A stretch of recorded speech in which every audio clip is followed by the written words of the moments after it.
Welcome to Journey Through the Gate, your paranormal portal podcast, as we delve into the many questions and wonders brought on by the supernatural experience.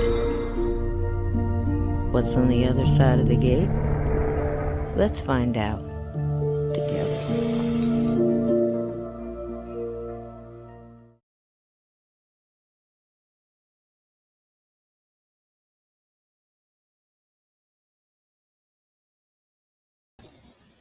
I got too many buttons open. Hello, everybody. Welcome, welcome, welcome. Official, let it be known. Boo season starts now. It's Halloween somewhere, right, guys? Hello, hello, hello. I hope you enjoyed me playing around. Let me move this camera a little bit. Wow, that's a lot of blue light behind me. Playing around with this new music thing that they have on the StreamYard. Pretty cool, huh? I didn't have everything downloaded yet, but I'm working on it. Let me bring in my co-host for this evening. I think he's had a lot of fun. I know I have. And if you guys don't know, as I bring on Mr. Donny Cho here, the man with the golden shovel. Hello. We didn't get to say hi because I was messing around with my new stuff down here. The music was pretty cool, huh? Yeah. Man, my face is really big on my screen right now. push your. There you go. Don't fall down. Yeah, Don't I like that music. Yes, and Salvatore got it right. Let me see if I can find it. It was absolutely Doug Maxwell. Hello, Hello, darling. There he is. Hello. Wait a second. I know I saw it. AJK. Please forgive me. I have so many buttons right now. The music is pretty cool. So some of it they send with the StreamYard, like you don't have a choice. It's just like your baseline music. And it'll have cute little name, like one was called Night Driving. That's usually the one I play with the little mystery machine. I know I saw it. Andrew, that was not Andrew. I'm sorry, honey. Hello, everybody. Hello, gatekeepers. Halloween. Yeah, well, he got it right anyway. Fast Timing Machinist. Hello. Hello, Jamie. Everybody. Kidding me? Yes. Good evening, Lindsay. Hello, darling. Fast. Hello. Linda. Yeah, you guys like the music. It was a little bit, gave some people time to come in. And I don't know, I've been hearing the notifications on YouTube aren't that great. So if it gave everybody a few minutes to come in and say hi and everything and, collect some good vibes. Some of that music I really liked, but I can't take credit for all of it. But that was a bit of Ethereal Choir by Doug Maxwell, absolutely 100% Salvador. And then there was Darkness is Coming, which is Kevin MacLeod. And we'll be featuring a lot of that stuff. Hello, Be Kind. Hello, Glenn. Hello, welcome in. And are you kidding me? Hello, love. And Sasha Bell, I saw Sasha Bell in here. I saw Maraid. I saw so many people. If I forgot you, doesn't mean that. It just means I didn't see you. Ian, hello, Ian. Ann Palmer. I think Ann was the first one in. Came in, dropped a couple of kind words, and said she'd meet us here. And here she is. Ding dong. Hold on. Hey, darling. Ding dong. Mother huggers, baby. That's right. So I hope you have your popcorn tonight. Donnie, do you want to do the I'm so excited. My adrenaline is off the chart. I'm all hopped up with the good music and all the kitty things. So what I was doing was trying out a couple things. We have these things on the side that are like either solid pictures or they'll be like little gifts, like our kitty, like this cute little kitty, our excited kitty when we're excited for something. So I'm trying to sync up some of the music to some of our things. But tonight, this might give you a clue what we're doing tonight. If you didn't know and you didn't see the episode art, this is could we might be able. Maybe this will give you a clue. What do you think? Maybe that's what we're doing tonight, right, Donnie? That's right. Let's have fun, man. I've got my popcorn. I've got a little Sprite. I usually have tea. Donnie, tonight was Sprite night. I don't know why. What do you have? Do you have a nice adult beverage? What do you have? I have a bottled water What's everybody and drinking? Bottled water. Okay. and Peter, welcome, sweetie. a cup of Joe. Hello. Hello. Hello. Hello. I missed. Hello. Hello, Sasha Bell. Okay, so tonight isn't a big link night. Our only guests are the Prince of the Walking Dead himself. All tonight is dedicated to Dracula. Right, Donnie? Yep. And Donnie's going to be slinging the golden shovel full of history and fun facts and a little bit of digging into some ancient history. Kind of. Would you call that No, medieval, 1400 not really ancient? ancient. No, That's not not. really What's ancient. how far More back do you closer have to to go like to the hit? Renaissance. It's like medieval times, like 1400s. How far back do you have to go to say ancient? Uh, Probably like pre-Rome, BC. Okay, that would Yeah. be okay. So that's our bullseye. Well, it's back. It's back a fur piece, as we would say in Alabama. I don't know what they say in New Jersey. I'm not sure. So anyway, before Wait, did we the go, Euphrates River dry up? What? Yeah, what? that's some What's biblical happening? stuff right there. Yeah, yeah, yeah. Did the And Euphrates the locust, the dried up? locust, the plagues, the rivers run red. What else? Frogs. I think there's frogs. What else? Yeah. Uh, Uh, well, that's just you yeah. know. The funny thing is, Donnie, this is not funny. But if you don't laugh, what's the alternative, right? I guess not laughing, but I think it goes worse than that. So anyway, what I just described is getting to the point where you don't know if somebody's being sarcastic or if they're telling you what's actually going on. Do you know what I mean? You don't know if it's satire, and you don't know whether I was just describing the friggin' apocalypse of 2022, right? Am I right? So you either gotta laugh or you gotta, Egypt, Egypt. Okay, that's ancient, AJ. I don't know. Ancient could be, depending on your perspective, it could be last Tuesday. You know, and for those of us who have had a long week, and it has been that things have gone down at work I cannot speak of here. But when I tell you that full throttle, uh, batshit crazy, um, not quite apocalyptic level, but I could see it from where I was standing. Does that make sense, Donnie? Mm-hmm. So, Yeah. ugh. So this is like nice little break for everybody. So we had a little music, we had some cute gifts. We watched this at Cisco push buttons for like 15 minutes, and I thought that again. I thought that was cool because it gave people a chance to come in. It depends on how old you are, ain't that right, Salvador? That's so true. So what I say is true, right? Last Tuesday could be almost ancient to some of us. Yeah, yeah. Apocalyptic is my jam. Whether we like it or not, right, sweetie? So, anyhow, I had some household cleanup stuff. First of all, welcome in all you wonderful mods with all the blue wrenches. Who was it? The great philosopher that says you can dodge a ball, but you can't dodge a wrench. Was that Froze? Was that Glenn? AJK? Andrew Trucking? Who said that? That was a good one. So anyhow, thank you so much. I hope you don't have to bake any I don't cupcakes. remember who said it. I It, remember. I remember it was in the chat for when it sure. was said. I just don't There's remember so who much said it. wisdom dropped in this chat, Donnie. It's hard to keep up. Is that not true? Yeah. And sometimes, like it's really easy to get distracted. Yeah, Um, it is. And it's hard, like when you have a guest and you're reading everything. yeah. Dodgeball. Well, yes, dodgeball, absolute, Peter. But we flipped it to fit the chat because it's the actual quote, if I have it correctly, is if you can dodge a wrench, you can dodge a Yeah. ball, because the pirate It's a running captain. gag here in this But channel. There are several running gags yeah, we have. yeah, Yeah. bacon for everybody. I hope you Bacon. brought your bacon and your popcorn and your shut the fuck cupcakes. You know, Yoko Ono.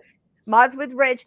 They bake cupcakes, Donnie, here with blue wrenches in them. So when they sling them, you might want to dodge a cupcake too, as well as, Yeah. because it could be a wrench in disguise. So, yeah, it was a good one, Jamie. I agree. And Edna, hello, sweetheart. So also the Black Ops mods, the gatekeepers, who keep the lights burning and in their lanterns and guide the way. Hello, hello, hello. Please hit the Sasha Bell's Bacon Cupcakes. Do they have blue wrenches in them, Sasha Bell? Yeah, they're big cupcakes then, or tiny wrenches. They're probably just both the right size. Can you tell I'm jacked up? My adrenaline is through the roof, absolutely through the roof. So, a little housekeeping, Donnie, if you don't mind. What did you say it was? Water, coffee, tea? This? Yeah. Oh, this is wine, but I put it in a mug so I don't look like a total. You look like a Baptist. Yeah. I don't want people judging me later. Happy Labor Day to everybody. I don't have any Labor Day. What am I going to do? I have no Labor Day. Labor Day is for all of those who labor. Am I correct? Is that the correct Yes. holiday description? So that would be for I everybody. believe it is. It's not people who are in labor, correct? It is people that do labor. Or is it both? That would be both. You could include both. Well, I mean, if the people are in labor that day, then it kind of is their day anyway, right? Correct. I would Yeah. say, yeah, let's give it to them. So I don't have, I have Betty Boop. Would that suffice? Betty Boop. I'm going to give you Betty Boop. It's not, just cross out in your mind, cross out Memorial Day and put Labor Day. And Betty Boop is a girl for all seasons. But we are done with Labor Day already. It's like we blinked and shot forward. I was about to make a dirty joke, but Stop it. my And shot wisdom got the forward. better of me. But that was a close call. Here, hide behind the kitty. So we've shot forward and it's just blinked, and it is no longer Labor Day. It is what, Donnie? Halloween. You damn Skippy it is. You damn Skippy. And we are doing Dracula tonight. Yep, Dracula. Dracula. So, a little housekeeping just to finish it up because it was too good to sweep under the old rug there. When I was going through, and I'm cleaning out my computer, guys. So, actually, we're going to do something cool for Halloween, but that's already in the trick-or-treat bag. So, we'll talk about that later. But I found this, and I have discovered, Donnie, the first picture of reincarnation, and I think I can prove it. Okay. First of all, this is a multi-layered thing here, chat. I want you to really pay attention to this picture. This could have been lost for all time, Donnie. This is from the Civil War. This is, could have been O'Sullivan. I don't know who the photographer was. But you know how you had to set up the tripod, had the big thing, you put the material or whatever, the cape, the camera cape over your head, and everybody has to be still. For how long was it, Donnie? 2-3 minutes? It was a long time. Just standing still for a minute. Yeah, I think it was it was definitely more than a minute. Right. Does anybody know? I wish Steve was here. Steve would know. So anyway, it's a long period of time. Why are you disappointed? All right, in you know Universal? what? I'll just say it. Say Betty it. Boop was the world's first hentai. She was. The first who? The world's first hentai. Oh, you don't know? Yeah, you don't want to know about hentai. Is this Korean? Is this an Asian joke behind my back? What is going on here? No, people will know what I'm talking about. Come on. All right, everybody's Somebody jumping. laugh at my joke, please. Everybody's jumping. Come on. I don't Nobody's say blah, blah, blah. Oh, I think that was a dud. Did it hit the floor? Yeah. I mean, not all of Donnie, my. I can save you. I can save you. Okay, PETA knows. PETA's like, oh my God, you went there. Okay, so for you and PETA, and for anybody else, Chris. Chris Jarvis gets it. Of course, He Chris. gets it. So listen, the reincarnation, folks. I can prove it. Do you want to see this? Common beliefs laugh. Everybody's laughing. So here we go. Play close attention. I don't think I'm wrong here, guys, but tell me. Here we go. Japanese thing. That's all what I'll say, Jose. Okay. You can whisper it in my ear later, Jose. Please Can you don't Google it later, send it, Cisco, for the love of send it God. in a private chat or something? No, don't. That would be like, no, never mind. Okay, here we go. Pay close attention. Are you ready, Donnie? Pay Yep. attention. Here we go.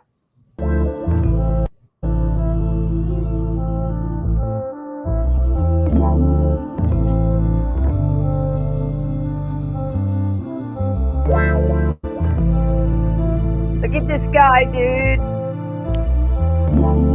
He knew what was happening, what was going on. Look at this. Look at this. He wasn't moving. Look at that. Do you like your new tie? It makes you look very handsome. Reincarnated as that cat. How about that? How about that? I think I found, yep. There you go. Right in, Edna. Is that George Clooney or that cat or who is that? He knew what was up. For all of history, 159 years later, and this dude. Happy Halloween, everybody! It's Halloween season. Yay!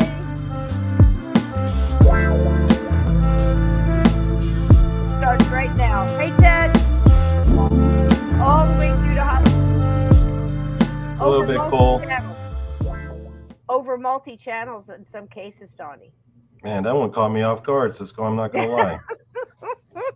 Because I saw the reincarnation thing, I saw that Civil War photo, and then it zooms in. I was like, "Is she gonna like show like a celebrity?" And then the cat. I'm just like, "What?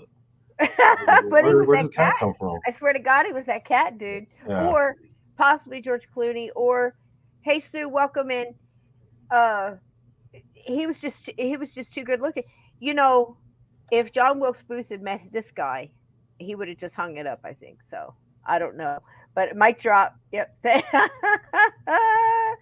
That guy, though, I mean, just to stare in that, he didn't give a shit about Abraham Lincoln being there in his tall ass hat. He didn't give a shit about nothing. His hair was combed. His uniform he was dressed right, his shit was squared away, Donnie. And he just, right, that camera, he wasn't moving. He knew. He was talking to ladies for 150 years into the future, probably longer. Look at that. How about that? You know what, Cisco? I got the perfect idea for a research assignment that I'm going to give myself because of that. You inspired me. A research assignment. It was on point. This is a public research assignment. Anyone anyone is invited to assist. But I'm thinking about scouring like all the different pictures of people from like the 1800s to find the one that looks closest to Steve. To Steve? I'm sure there's a person out there in the 1800s in one of those photos that's a spitting image of Steve Stockton. Like I want to find his previous incarnation somewhere out there in like an 1800s photo and see if I could find like the closest simile. Yeah, there's so many photos like that. That's a good idea. Like a treasure hunt for vintage Steve. For vintage Steve. You know what's weird? You know, you go to Gettysburg, and I've seen people in the crowd that match pictures that I saw hanging in the, different places there. And I mean, it is the most surreal moment. It's happened more than once. I think other people are drawn there too. But then again, I don't necessarily think that people look like the person when they're reincarnated. It doesn't have to be. You know what I mean? Well, I saw one picture when I was at the first at the Hoover House when it was me, Laura, and Dylan walking around, and we walked past one of the pictures at the Hoover House, and I was like, "Damn, hey guys, look at that picture. That guy looks exactly like Dylan." Oh wow! Everyone was kind of looking back and forth, and they were like, "Yeah, it kind of does look like him." I was just thinking of that. Ann Palmer, how did it happen? Ann Palmer got timed out. Everybody, how'd that happen? Were you bad? Did somebody put Ann in the corner for a minute? What's going on? I doubt that. Was she causing a ruckus?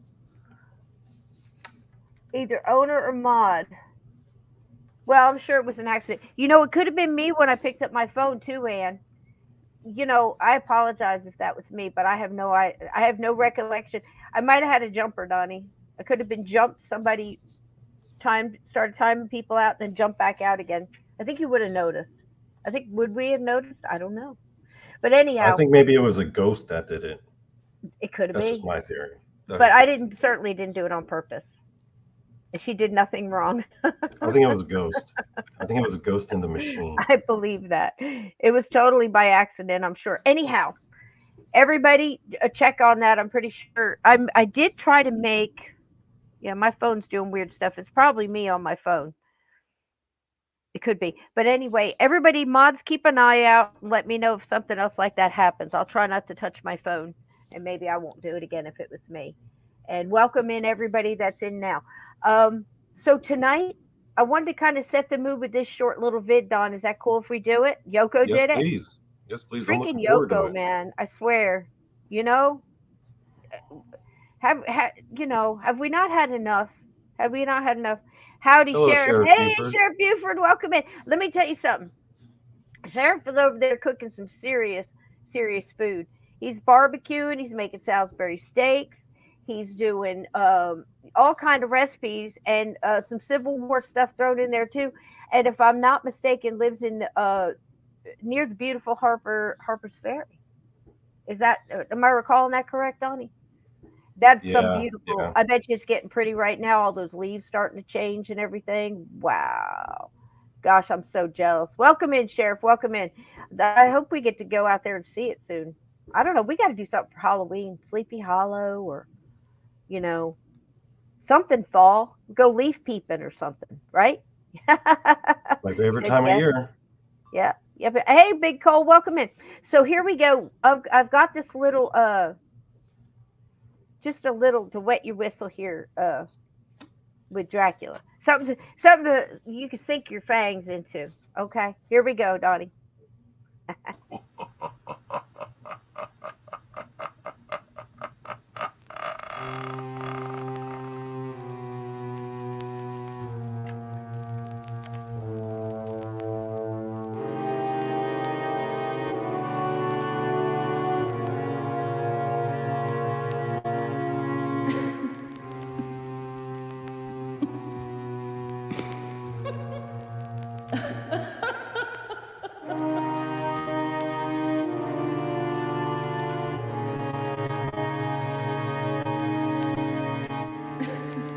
Dracula. Look at all the movies.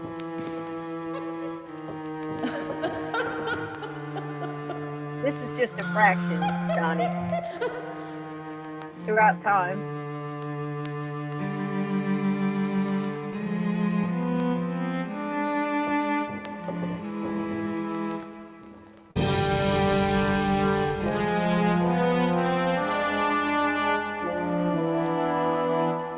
Now here's one. I'm gonna stop it. Oop. Well, let me get a little further. A little further. Debated as the first appearance of Dracula in 2000 in 1921.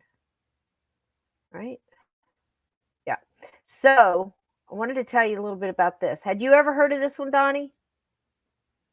It is Dracula Halala. Ha la la. Right there. So this is going to blow your mind. No, it's not Nosferatu. This is 1 year before this, right? So the deal is that this is debated as the first actual appearance of Dracula. And the debate is that Dracula appears in this woman's dream. Had you heard of this one, Donnie? Did you dig this up? You're muted. Oh, I was about to say this is It's new okay. to me. Is it okay? Yeah. So the thing is the whole premise. Now nobody knows for sure because nobody's left alive who's seen this thing, and the film was destroyed except for small little snippets. And we had a couple of them here in this little flick here, and I'll show them to you again. A couple of stills. That's all that remains, and the movie, basically the poster for the movie. So she falls asleep. She goes to visit her father in an insane asylum. And while she's there, she's so exhausted from her trip and everything else. And yep. I'm right there with you, Jose. And so she lays down from exhaustion, takes a nap, has a fever dream of some sort, some wild ass dream that she is forced to marry this guy who works at the insane asylum, and he thinks he's Dracula in the dream. And also in the dream, after she's forced to marry this guy, she's kidnapped by escaped patients of the insane asylum. This is a great flick, right?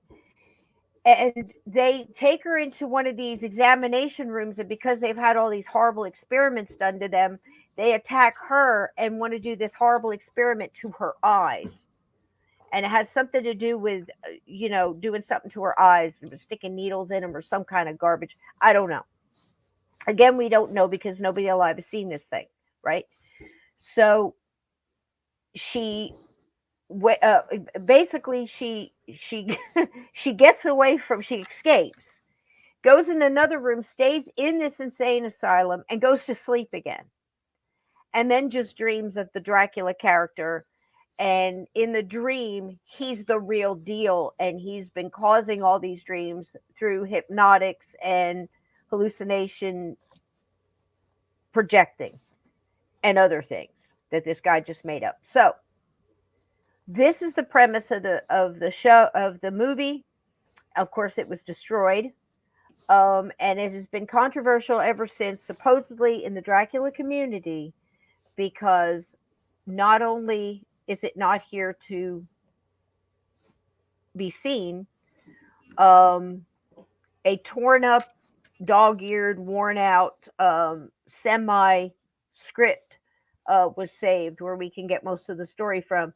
But it is also controversial because most people think that Nosferatu, which is also under a lot of controversy with its copyright and everything else, and people saying that they stole it, the idea that it matched this and another script that somebody wrote but never made the movie, they're saying that it doesn't count that Dracula makes his appearance in a dream. So it doesn't count. They're saying there's no Draculas in the movie. So what say you, Donnie? Would that count as the first appearance because he appeared in a dream? It would be It would be Dracula's first appearance, but not his first movie, right? Wow. Okay.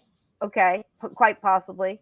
Now, my thing was, if that was true, if you were debating this, saying there's no Draculas in this movie, if in fact this is how the plot went down and the movie went down, it would appear twice, both different dreams that she had. Now, I don't know what happened to the chick.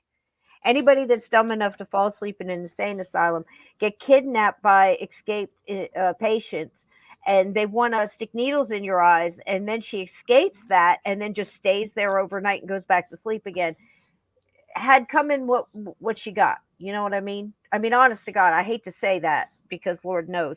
Don't clip me and say I was saying something else. I'm just saying this woman was nuts, right? To stay in this place. Plus, 1921, what's going on in these people's minds, But anyway, so saying that there's no Draculas in this would be like saying there's no witches in The Wizard of Oz because Dorothy was really dreaming, to me.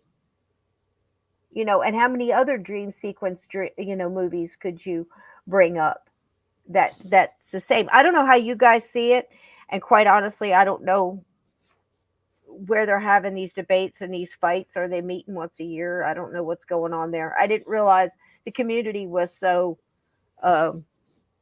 serious, but apparently it is done. Yeah, I know a few vampire nerds. I mean, I'm sure it's not on the Dogman. They're a lovely bunch. And the they're a Bigfoot lovely level. bunch. Are they? Yeah. Because I used to be a D&D nerd, so we would often have to share the space with the vampire nerds. There'd be D&D guys on one side of the comic book store and vampire dudes on the other side. And they're an okay bunch. I always thought they were pleasant to be around, Yeah. Yeah, it does. Okay, wait a minute. Somebody was saying something about. Hold on. Sometimes this goes by. Nicole says, "I think this sounds like the." That's what I'm saying, right? Because I have no problem believing that there were witches in the Wizard of Oz. There was two, a good witch and a bad witch. Remember? And It's the first that appearance was of a dream. Dracula. Yeah, right. And I think that's the thing. It's like, Silver Surfer and all that, and like, what's the origin story, and of Spider-Man. Where did he first come? And all this other stuff. So I think that's what they're talking about. They get apparently all up in arms about this mess and debate it still. Much like, I guess, the Lincolnites Dracula was still working his way up. and He Dr. had to Mudd. take Yeah, like guest starring roles before he could get his own he's feature still in there, film. even as a That's dream. how Hollywood works. Yeah. Absolutely. What's Sapphire Elf saying? Garlic is my friend, Ted Branson says. Curse of the Strand. Look, Yeah. vampire nerds, that's funny. It's funny. It's just fun to say. But, again, to each their own. I've Hey, met Chris worse. Jarvis, I used to be president of my high school's D&D club for like a couple of years. And yeah, trust me, I am a deep-seated D&D nerd 79. myself. There we go. Some more. Yeah. We have so much in common amongst us. We have so many things in common. And Mine was tomorrow from night, 94, 95, but yeah. tomorrow night with Mr. Stockton, we are going to be doing another Halloween classic character. I won't tell you now what it is, but in that episode, that's my main focus. That there's so many things that are so similar, core similar in all this, and in a scary kind of way. So anyway, we'll continue on. But I had to stop and tell you that story and make you aware of this huge debate, that Dracula debate that's going on. I mean, if it's that important, we should all be, ringing in on that. Don't you guys want to vote? I mean, there you go. Right, Don? I mean, I I can had tell no you, yeah. idea. I was unaware. Okay, so here we go. Dracula Halala. And here's a piece of that film. And a still shot and another still shot. Looks like it had promise. I mean, I'm just saying. 1921. Of course, it was a silent movie. All right, here's just some of the early Dracula posters. I love the graphics. They had it going on.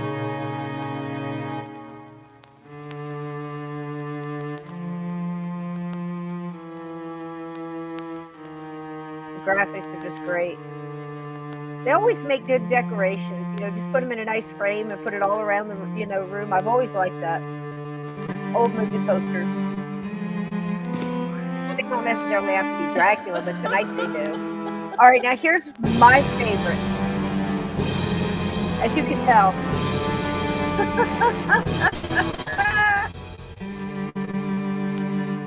I must pull over the podcast for a moment and tell you guys I was in my absolute glory yesterday making this video for you. I found two hidden fonts. Donnie had to listen to it for 20 minutes on the phone. I was so excited. This is the font I was talking about, Donnie. Absolutely notable, is it not? Yeah, I It's my see new it. favorite font, Yeah. everybody. It's very Take a lacy. Yeah, take a gander. But this is one of the sayings that Gary Oldman's character, of course, of Vlad Dracula, and this is one of the sayings he said. There is much to be learned from beasts, and I do agree. Do you not, Donny Cho? Yeah. Much to be learned. Yeah.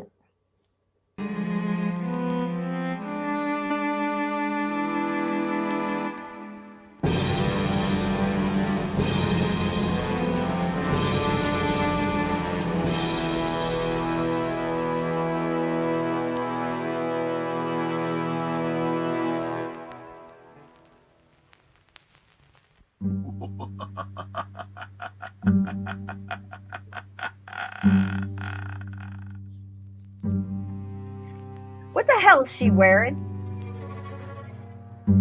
If they put me in this in another life, this is why I can't stand stuff around my throat.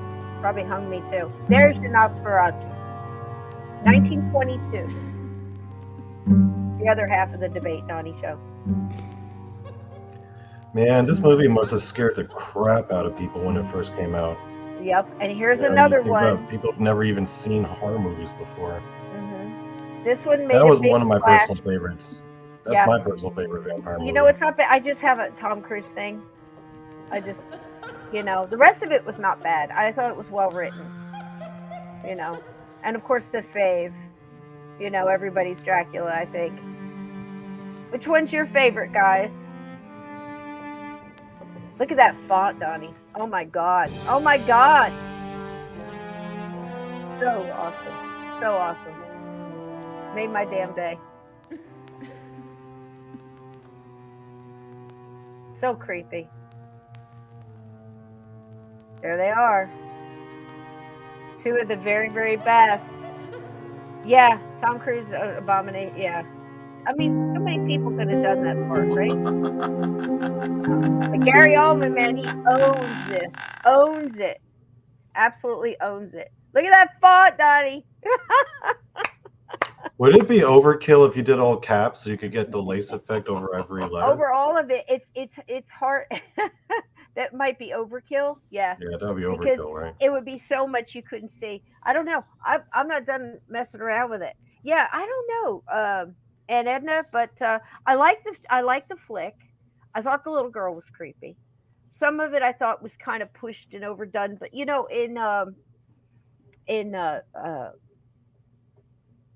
the other one in Dracula and Bram Stoker's the Francis Ford Coppola version where Gary Oldman plays all the different parts. I just think he's phenomenal method actor. Anyway, him and Tom Hardy. Gary Oldman's one of my favorites. Yeah. Oh, geez, he can Yeah. just do anything. If you've never seen, what's the name of that? Wait a minute, I'll get it. Is it Somebody Else's Baby? No, it was Gary Oldman and another young actor, and there was a baby involved. Anyway, he played this character named Buford, and they shot his ear, and his young brother says, "Buf, your ear," and he's, "I don't need it." He was playing an old cowboy. It's just, he's got so many different things. That Commissioner Gordon, didn't he play Commissioner Gordon in the He Batman? played Commissioner Gordon. He was in Yeah. I'm not a big Batman. My favorite Gary Oldman role was in Leon the Professional. Mm. Um, He with did Natalie Churchill Portman too. and that French dude. Yeah. The guy's name. Yeah. Man, he was good in that movie. Yeah, he He was did. so Nobody's twisted. Baby. Thank you so much, Uncommon Belief. Such a great. If you have not seen this flick, you've got to see it. You see, Gary Oldman is at one of his best. But absolutely, who was the other actor in that Uncommon Belief or one of the mods? It's a young actor. I like this kid. He's a kid. He's probably. Hey, Grandpa C, welcome in. He's Let the Right probably One an old in. man. Yeah, I actually read that book. That book was kind of messed Which one up. is? Which one? Let the Right One in. Oh, that was a messed Is up that book. a vampire flick? It's a more modern take on vampires. It's actually really good, but yeah, some of the subject matter gets. Sapphire has one. I saw Gary Oldman when he was very young in some old prison movie. No idea what it was called, but I never watched those kind of movies, but it was great. I bet it was if Gary Oldman was in it because there's I so remember many John things. Carpenter's True Vampires. Romance. Holy shit. True Romance. He's got the dreads, he's got the Rasta hat, Also he's remember got Salem he's got the grill going, and he's eating some kind of Chinese food or something when what's his name walks in, and he's a big old organized crime dude. He's a gang leader or something. I don't know, but it was a great True Romance, a good flick too. We can name Gary Oldman flicks all night long, but oh my god, anything he decides to do. So personally, that's one of my all-time favorites. I also liked him in Fifth Element. He was good in that one. Fifth Element, yeah, With Bruce Willis. yeah. I mean, I think it was the movie I didn't like. It wasn't so much Gary. Man, I love that But movie. some of them I don't finish. I walk out, so I really can't judge on them. Oh, Lost Boys was an excellent vampire movie. Oh gosh, that's such an excellent. Oh gosh, That was one of the best ones. Yeah, How can we forget about Lost Boys? So wait a minute, I got one of them though. Near Dark. I'm right there with you, Sebastian. Right there with you, man. I've got a picture of that one. That's Paxton, right? Yep. So good. And you know, Dusk Till Dawn was really good too. Yeah, It was Dust Till so Dawn. different. Oh man, it was so different. And I think if it exists, it's like that. I kid you not, you know. But I really like the Dracula. But that's two different kind of things. You've got your modern vampire like covens or dens, right? And you've got those movies like your Near Dark, Dusk Till Dawn. So many of the miniseries now, Vampire Another Diaries. one that deserves Sappy honorable mention shit is that is. 30 Days of Night. That was a good one. Oh, It wasn't very true to the comic, but it was a good one. that was a good one. That was a good one. Yep, yep, yep, yep. That's it, Yeah, Jose. let the right Yeah, one with in. dreadlocks and sunglasses, look like the lead singer. Actually, if you haven't read the book, I recommend Yep, reading the novel. Let the right one in. It actually gets pretty dark. yep. From dusk till dawn. Yep, yep. From dusk until dawn. Yep, yep. Who was good in Harry Potter? Gary Oldman. You know what he was. Yeah, he was in. You Yeah, know he was. Now we forgot we were talking earlier. Donnie and I were talking about the Dracula, Fred Ford Coppola, and I've got a couple of things from that I'm going to tell you about later when we're doing the slideshow that I thought were very interesting about the movie. Now, if going from the, you know, gothic for sure, it's supposed to be dark, yes, but oh my God, the his character, Dracula's character, the way it changed and went through from the red armor that was supposed to look like, muscle without skin is what the whole thing was. And they definitely pulled that off. I don't care the historical accuracy of that. It was for the look, it was for the optics, and by God, it worked for the optics. So we have more on that. But before we do that, we have a guest tonight that's going to walk us through these gates. He's somebody you know and love, a friend of the podcast, and he's going to walk us through the a little of the history and a little of the modern. I can't say the word modernization. Ooh, that's not too bad. Of Dracula into the culture, and that person would be Mr. Leonard Nemoy. Are you ready, Don? You gonna go have a cigarette? You want to go get another cup of what did you have there in your Baptist coffee cup? Oh, Jack Daniels? What are you drinking? oh no, just wine, white wine. It's White like the wine. cheap white wine. Yeah. Yeah. Actually, Okay. I am gonna go smoke a cigarette and grab another Okay. water dose. I'll be right back. Outstanding. But I'll be watching. Okay, excellent. Well, I'll be watching. We got it. Okay, here we go. Near Innsbruck stands a monument to perversity. Castle Ambras, occupied during the 16th century by Archduke Ferdinand, harbors one of the most terrifying portrait galleries in the civilized world.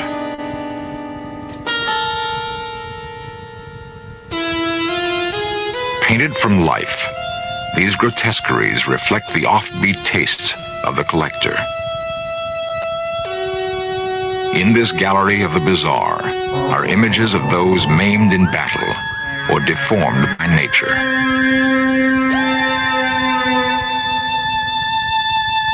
One portrait seems curiously out of place. It's that of a king who ruled not in Austria, but in a land to the east, now called Romania. His brutality earned him the nickname Vlad the Impaler. His real name was Vlad Dracula. Centuries later, Dracula's name and the land he lived in would be used to create a character so unredeemed by human qualities that we still recoil in fascination at his fiendish exploits. Fiction or reality? A search for the truth behind the legend.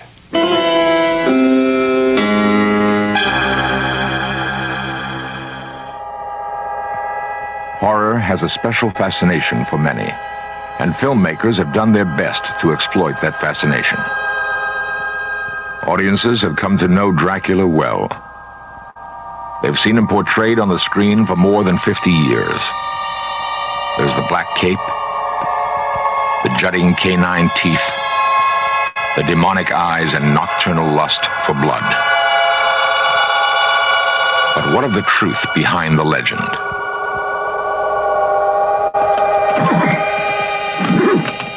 Romania is a land rich in romantic folklore and legends. The tale of the evil Count Dracula is not one of them.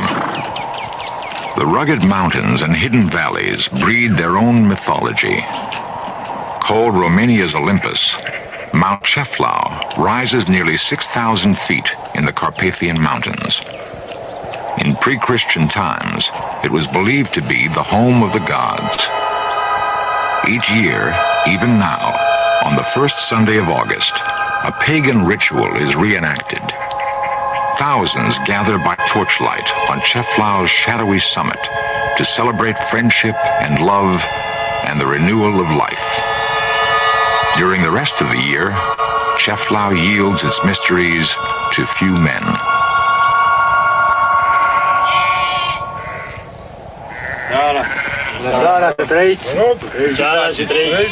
Dr. George Iacome is a surgeon who climbs mainly for adventure. The other, a shepherd, who has spent a lifetime in these alpine meadows. Both know the mountain and its hidden places.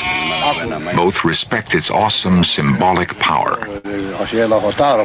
Though one is a simple peasant, the other a man of science, the mountain has given them a strong bond of friendship. They exchange stories of ancient superstitions of dark, frightening corners where no one has yet ventured.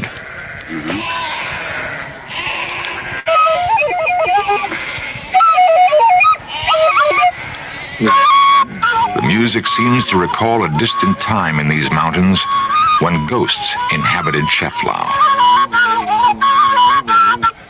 Legends tell of a 15th century nobleman named Budu who loved the king's daughter, Anna. When he was killed in battle, the grief-stricken Anna asked the powerful witch to bring her lover back from the dead.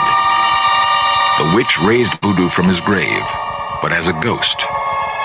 While passing over Ceflau, Budu's ghost was struck by the rising sun, turning him into rock.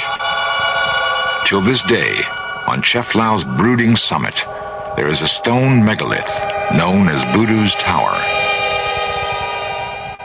In the nightmare world of superstition and fear, it often becomes difficult to separate fact from fiction. The familiar story of Dracula is a case in point. Since its publication in 1897, Bram Stoker's classic novel of Gothic horror has been read or performed almost continuously. Yet few are aware that the character was based on a real prince of darkness, whose deeds are perhaps more shocking and more terrifying than those of the fictional vampire. Transylvania, stronghold of legend. A place dimly recalled from horror movies as a dark, forbidding region, cloaked in superstition and terror. Here, according to popular myth, live the undead, the dreaded vampires who thrive on human blood. Dracula, written by Bram Stoker, perpetuated one myth that has endured for nearly a century.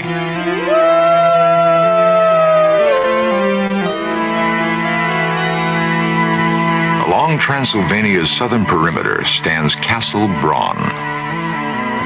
In appearance, it corresponds to the castle described in the novel as the home of the bloodthirsty Count. Haunted by his own childhood visions of threatening forests and spooky castles, Bram Stoker created an eerie world that became more than just a horrifying journey into the supernatural.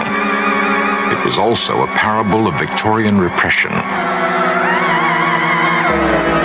Locked inside Castle Dracula's dark walls were hidden passions and secret longings, which erupted into violence and terror.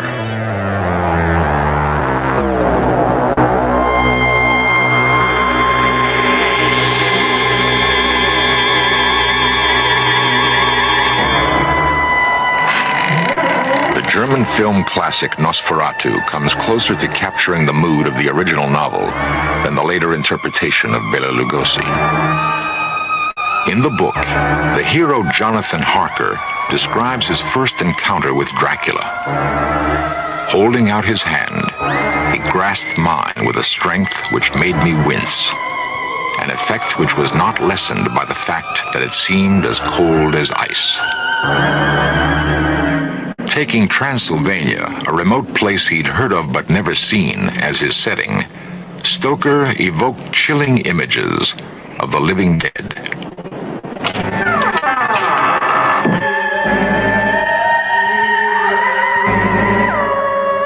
Under the shroud of darkness, the fiendish apparition risen from its coffin begins to stalk its human prey.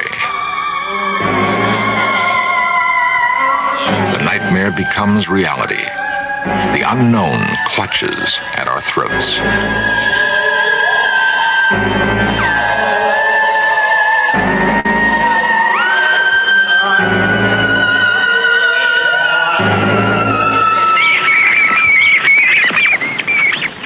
The shrieking of the vampire bat evokes the horror of Dracula.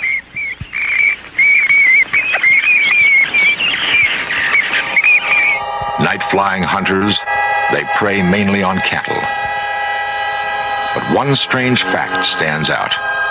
The vampire bat is found only in Mexico and South America. Modern Romanians stubbornly deny the existence of vampire legends in Transylvanian peasant lore. To them, Dracula is the name of a 15th century tyrant whose story, too, was written in blood. Nicolae Paduraru is an official of the Ministry of Tourism. His search for the historical truths behind the Dracula legends brings him repeatedly to a small island on Lake Snagov, near the capital city of Bucharest. It is on this island that the body of the real Dracula is supposedly buried.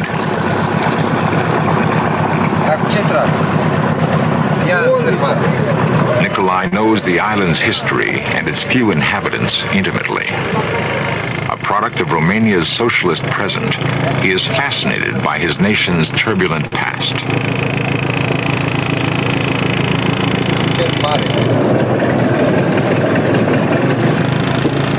Părinte! Nicolae is greeted by the abbot, who shares his interest in the story of the bloody king who bore the name Dracula. For the two men, the old church has become more than a religious shrine and national monument. Its ancient doors are the gateway to a mystery that for centuries has baffled scholars and historians.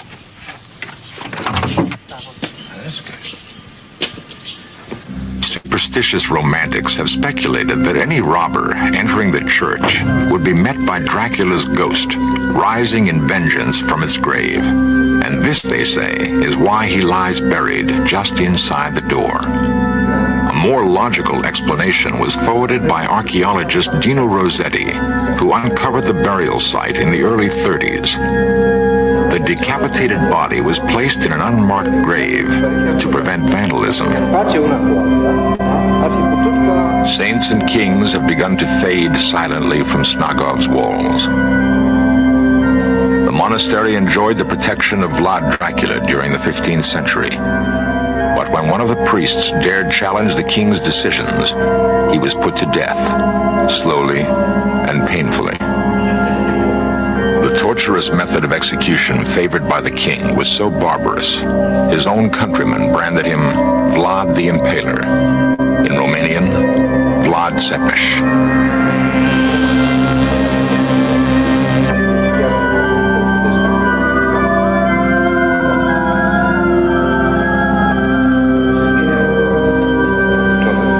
Both men realize that the truth about a man's life is often buried alongside his corpse. That the infamous monarch whose name symbolizes evil incarnate might himself have been the victim of propaganda spread by his enemies throughout Europe.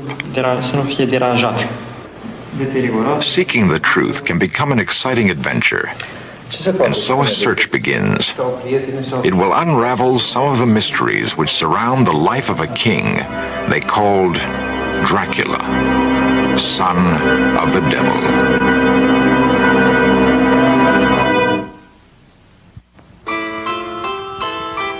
Transylvania, the heart of Dracula country.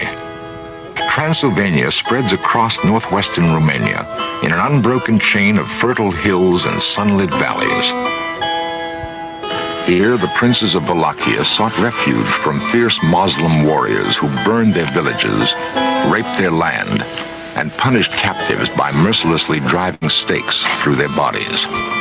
From the Turks, a young Wallachian prince named Dracula would learn all about impalement.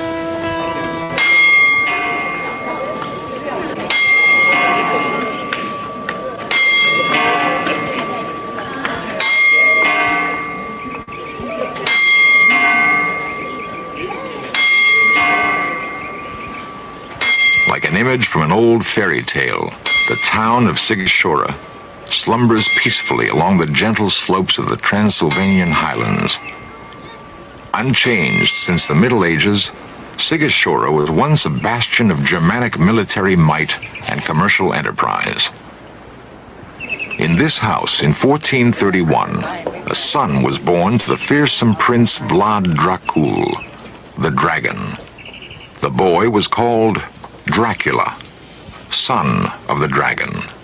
A coin bearing the family emblem is one of the few remaining artifacts from Dracula's reign. The symbol of the dragon reinforced Vlad's image as a fearless Christian crusader. As his notoriety grew, the name Dracula took on new meaning. Dragon would be increasingly interpreted as devil. Vlad belonged to an age of brutality. The Renaissance, which saw the rebirth of art and learning, also bred new tyrannies, unspeakable torture, and oppression. To understand Vlad's cruelty, we must also understand his world. The nunnery at Sucevica was originally a fortified monastery, protected by walls 20 feet high and 10 feet thick. The traditional woodblock, summoning nuns and monks to prayer, may at one time have also been a summons to battle.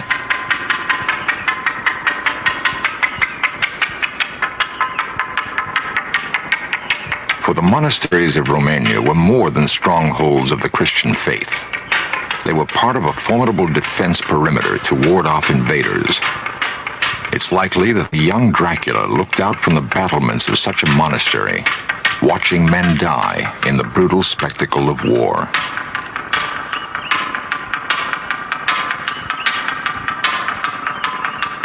Steeped in the teachings of the Eastern Orthodox Church, Vlad Dracula surely must have developed strong, simple notions of good and evil, of reward and retribution. The ladder of virtues, the work of an unknown artist, shows that in the climb toward heaven, few are virtuous enough to reach it. Most topple along the way, headed toward eternal damnation. To a young prince, impressionable and bristling for power, such messages were clear. By punishing evil, salvation could be had.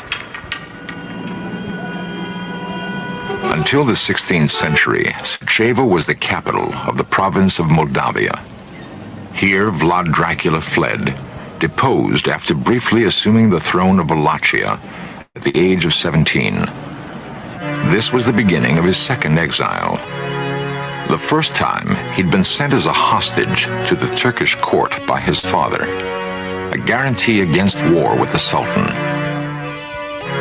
As Vlad waited in Suceava to take power, he vowed to free Wallachia from Turkish domination and break the power of the nobles and church. In 1456, the second reign of Vlad Dracula began.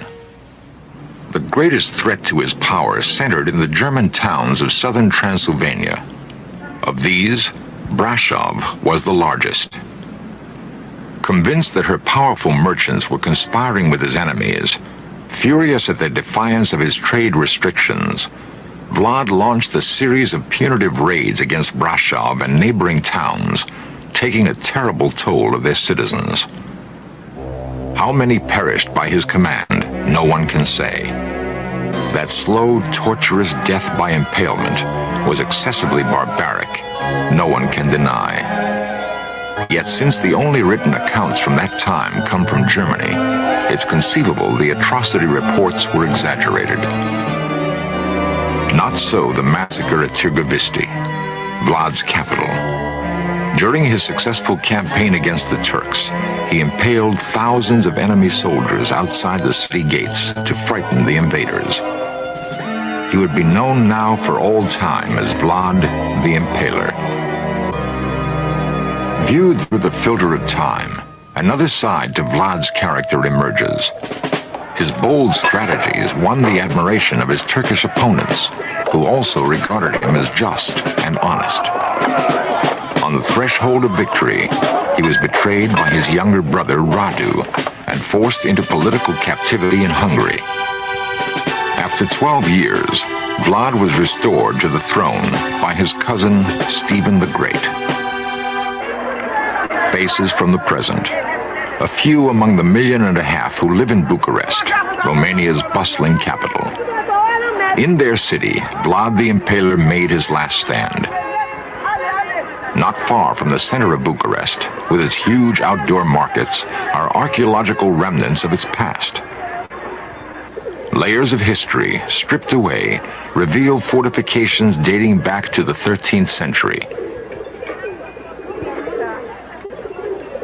Below ground level, there has been unearthed a portion of the original castle built by Vlad Dracula. It was in these haunted surroundings that Dracula planned his last campaign against the Turks. His third and final reign would last only 2 months. On December 14, 1476, he was killed in battle near Bucharest, and according to eyewitnesses, beheaded, perhaps mistakenly, by one of his own troops. Vlad's remains were secretly buried at Snagov. In death's darkness, the prince may finally have found peace.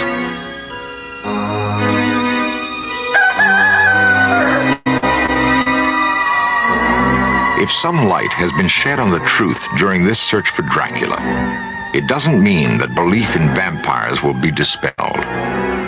Bram Stoker's Dracula will always persist in our minds because in him we have found the perfect symbol for unrepentant evil.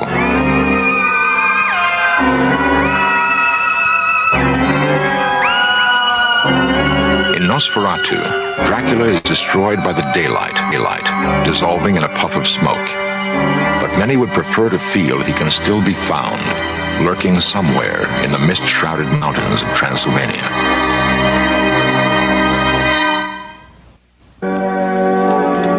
Beneath storybook towers, the old Transylvanian city of Sigashora seems untouched by time. Her people still bear traces of their medieval ancestry, clinging tenaciously to old traditions and religious faith. They are steeped in Sigashora's. I'm here, honey. I haven't gone anywhere. I just don't want you to hear me chewing my popcorn, which I do have, and as stated, Orville Redenbacher's movie butter, finely ground pink Himalayan salt in a black square bowl. Behold, I know. You know what I'm doing? I'm working my way up, Donny Cho, to bacon caramel popcorn for Cabin 22. It's a ritual. It's a Halloween ritual. Am I right? So, do you guys need a quick break from Leonard, and then we'll finish it up, or do you want to finish it? We don't have that much more to go. About 3 minutes, okay? We'll just finish it, and then we'll go to the next thing. Yeah, we might as well just finish if it's only 3 minutes. Because Donnie's up next. He's got some stuff he's going to throw at us. It's going to be awesome. All right, here we go. Hopefully. History, remembering that it once was a stronghold of wealth and power, the home of princes, the birthplace of a king.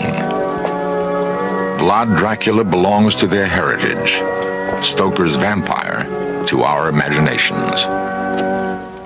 Legends die slowly. The myth of the human being who takes the form of a bat and drinks blood will survive because people choose to believe. Vampires, like werewolves and monsters, serve a purpose. They are representations of our hidden fears.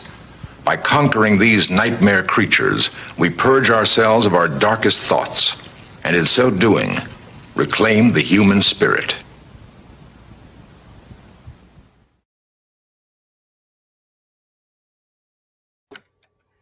Told you we were almost Okay. done. Well, how about Right. that? How about that? That was pretty Here we good. go. Here we go. I have chocolate covered popcorn. Ooh, Nicole. Yum, yum, yum, yum, yum. She has chocolate covered popcorn. Okay. Well, there you go. Donnie, that's some serious stuff, right? Now, It is indeed. that went back, give us around the time of the year again. Is it the 1400s? He was born, I believe, 1429. So it's about the 1450s. Right. Yeah, around 1450s up until like 1460. Wait a He minute. died, I think, believe when he was like around 40 years old. No, 45, I think is when he died. Okay. Here we go. But yeah, it was a Here we pretty. go. Yeah, Okay, he's a that's pretty it? heavy dude. He's a pretty heavy dude. And Okay. the thing is, that's cool about it, though. I mean, as horrible as it is, Indiana, Orville Redenbacher. What about it? Oh God, Ed, Orville don't tell me Redenbacher it's been popcorn's recalled from Indiana. from Indiana. Oh, okay. For a second, I was thinking recall. That's the first thing that popped into my head. It's like, don't eat the popcorn. I would have been too late, man. Too late. Thank you, Salvador. It wasn't it. Well, it's Leonard. His standard was high. And somebody said something. I believe he was a Vulcan, was he not? Donnie, that's a real thing. You believe No? he was a what? A Vulcan, was he not? Oh yeah, yeah. Well, I mean, he mean- was the Vulcan, not a Well, Vulcan. there you go. He was See? the See? Vulcan. This is what I was All saying. Somebody was Vulcans saying are molded after him. he was quite possibly from the Ukraine. And I thought, no, he is a Vulcan. I mean, my whole life, there he was, Captain Kirk. And, he's still going. Was he born in I the don't know. Ukraine? He might have been. I don't I know he was I don't have Jewish. he's a Vulcan, Donnie. Vulcans can be Jewish. No, but he's from. I mean, their hair is already perfectly suited for the. Where is the Vulcans actually from? What's the name of the planet? Is it Vulcan? That's the name. That's the name of the that's planet. that's the planet. Yeah. Okay. Is it near Boldly Go? Somewhere where we bully. Well, I mean, that's an old joke. It's like, where you go yeah. to Boldly Go. When are they ever going to get to Boldly Go? To Boldly Go, where no man has gone before. They never got there. Yeah. Boldly Go. Never mind. It doesn't matter. So I think it's time for a treat break. This is a treat that I found, amongst other things here. Not just our wonderful Dracula here, but also this fella right here. And I'm excited about Halloween, Donnie. And I didn't beat Cracker Barrel. I'll never beat the craft stores because I know I used to work for AC Moore before it went bankrupt. And we had I was making Christmas ornaments in July, and we had our Halloween stuff right after the Easter Bunny. So because crafters have to have their stuff early so they can make it for the craft shows and sell it for the holiday that's coming up. It makes sense if you think about it like that. But I had holiday whiplash because I'm making Christmas ornaments in July. So it's an artist and crafters thing, and it's rough. But so I didn't beat them, but I think I beat a lot of people in starting Halloween already. So just people fight it, The Wawa has the pumpkin spice already. I'm pretty sure Starbucks does. I don't go to Starbucks, but where do you do any kind of flavor coffees, Donnie? Do you have I'll occasionally get a plain latte, beverage? but that's about it. No fall beverage, no autumn scents, no flavors of falling leaves or pumpkin spice or nutmeg. Help me out, chat. The cinnamon the cinnamon shows up, the nutmeg, possible, whipped cream, hot beverages, like when you're ice skating or,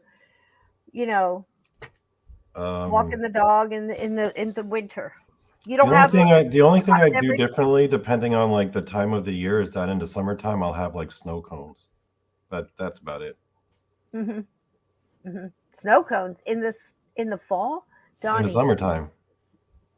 In the summertime. No, but this is for Halloween. You don't have a favorite Halloween treat or Halloween beverage of choice? Do you have any Halloween candy that you miss from like back in the day? Back in the day for you would be when? The 80s when I was a kid. The 80s. Yeah, The 80s. there was some good candy. Yeah. Smarties I enjoyed. I like Smarties. For me, it's like the 70s. The Nerds were my favorite. And then vintage stuff, cream and sugar, please.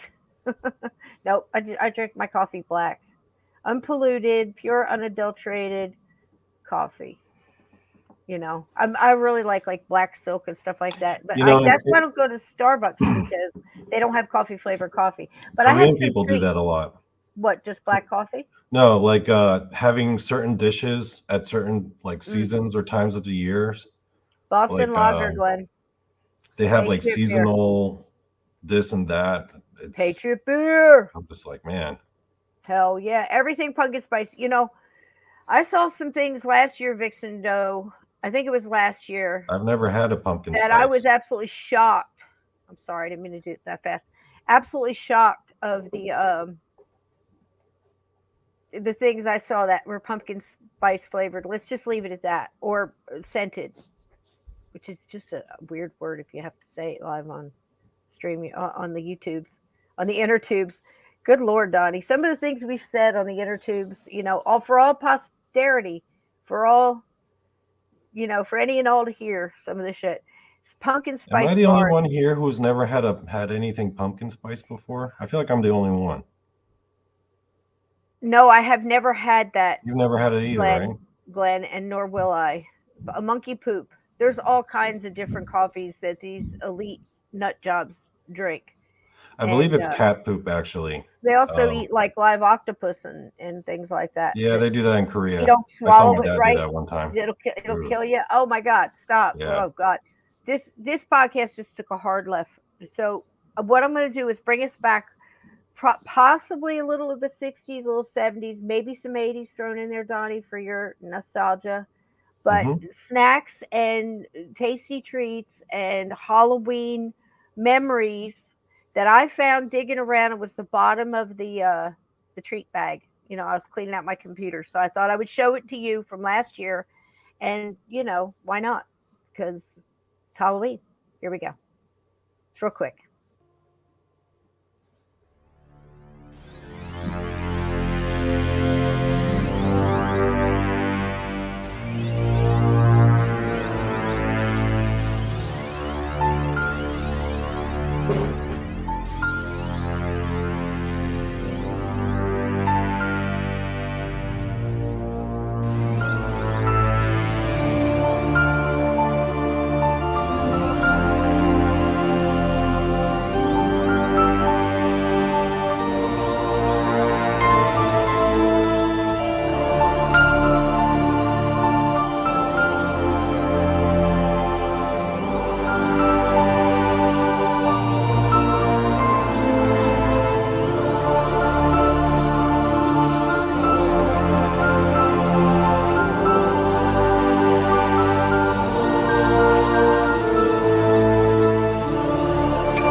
And wax lips. Dear Great Pumpkin, I'm looking forward to your arrival on Halloween night. I hope you will bring me lots of presents. They're back. All the Little Peanuts characters in a happy Halloween special that's filled with delightful, heartwarming adventures from their wonderful cartoon world. It's the Great Pumpkin, Charlie Brown.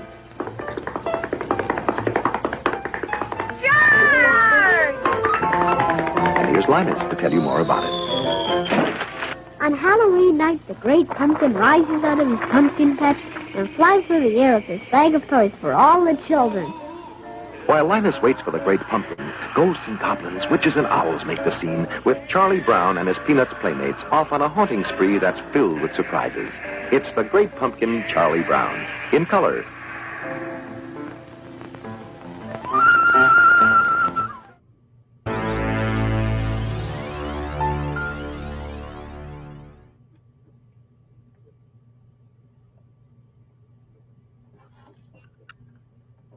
Well, there you go. Little trip down memory lane. Do you recognize any of that candy, Donnie?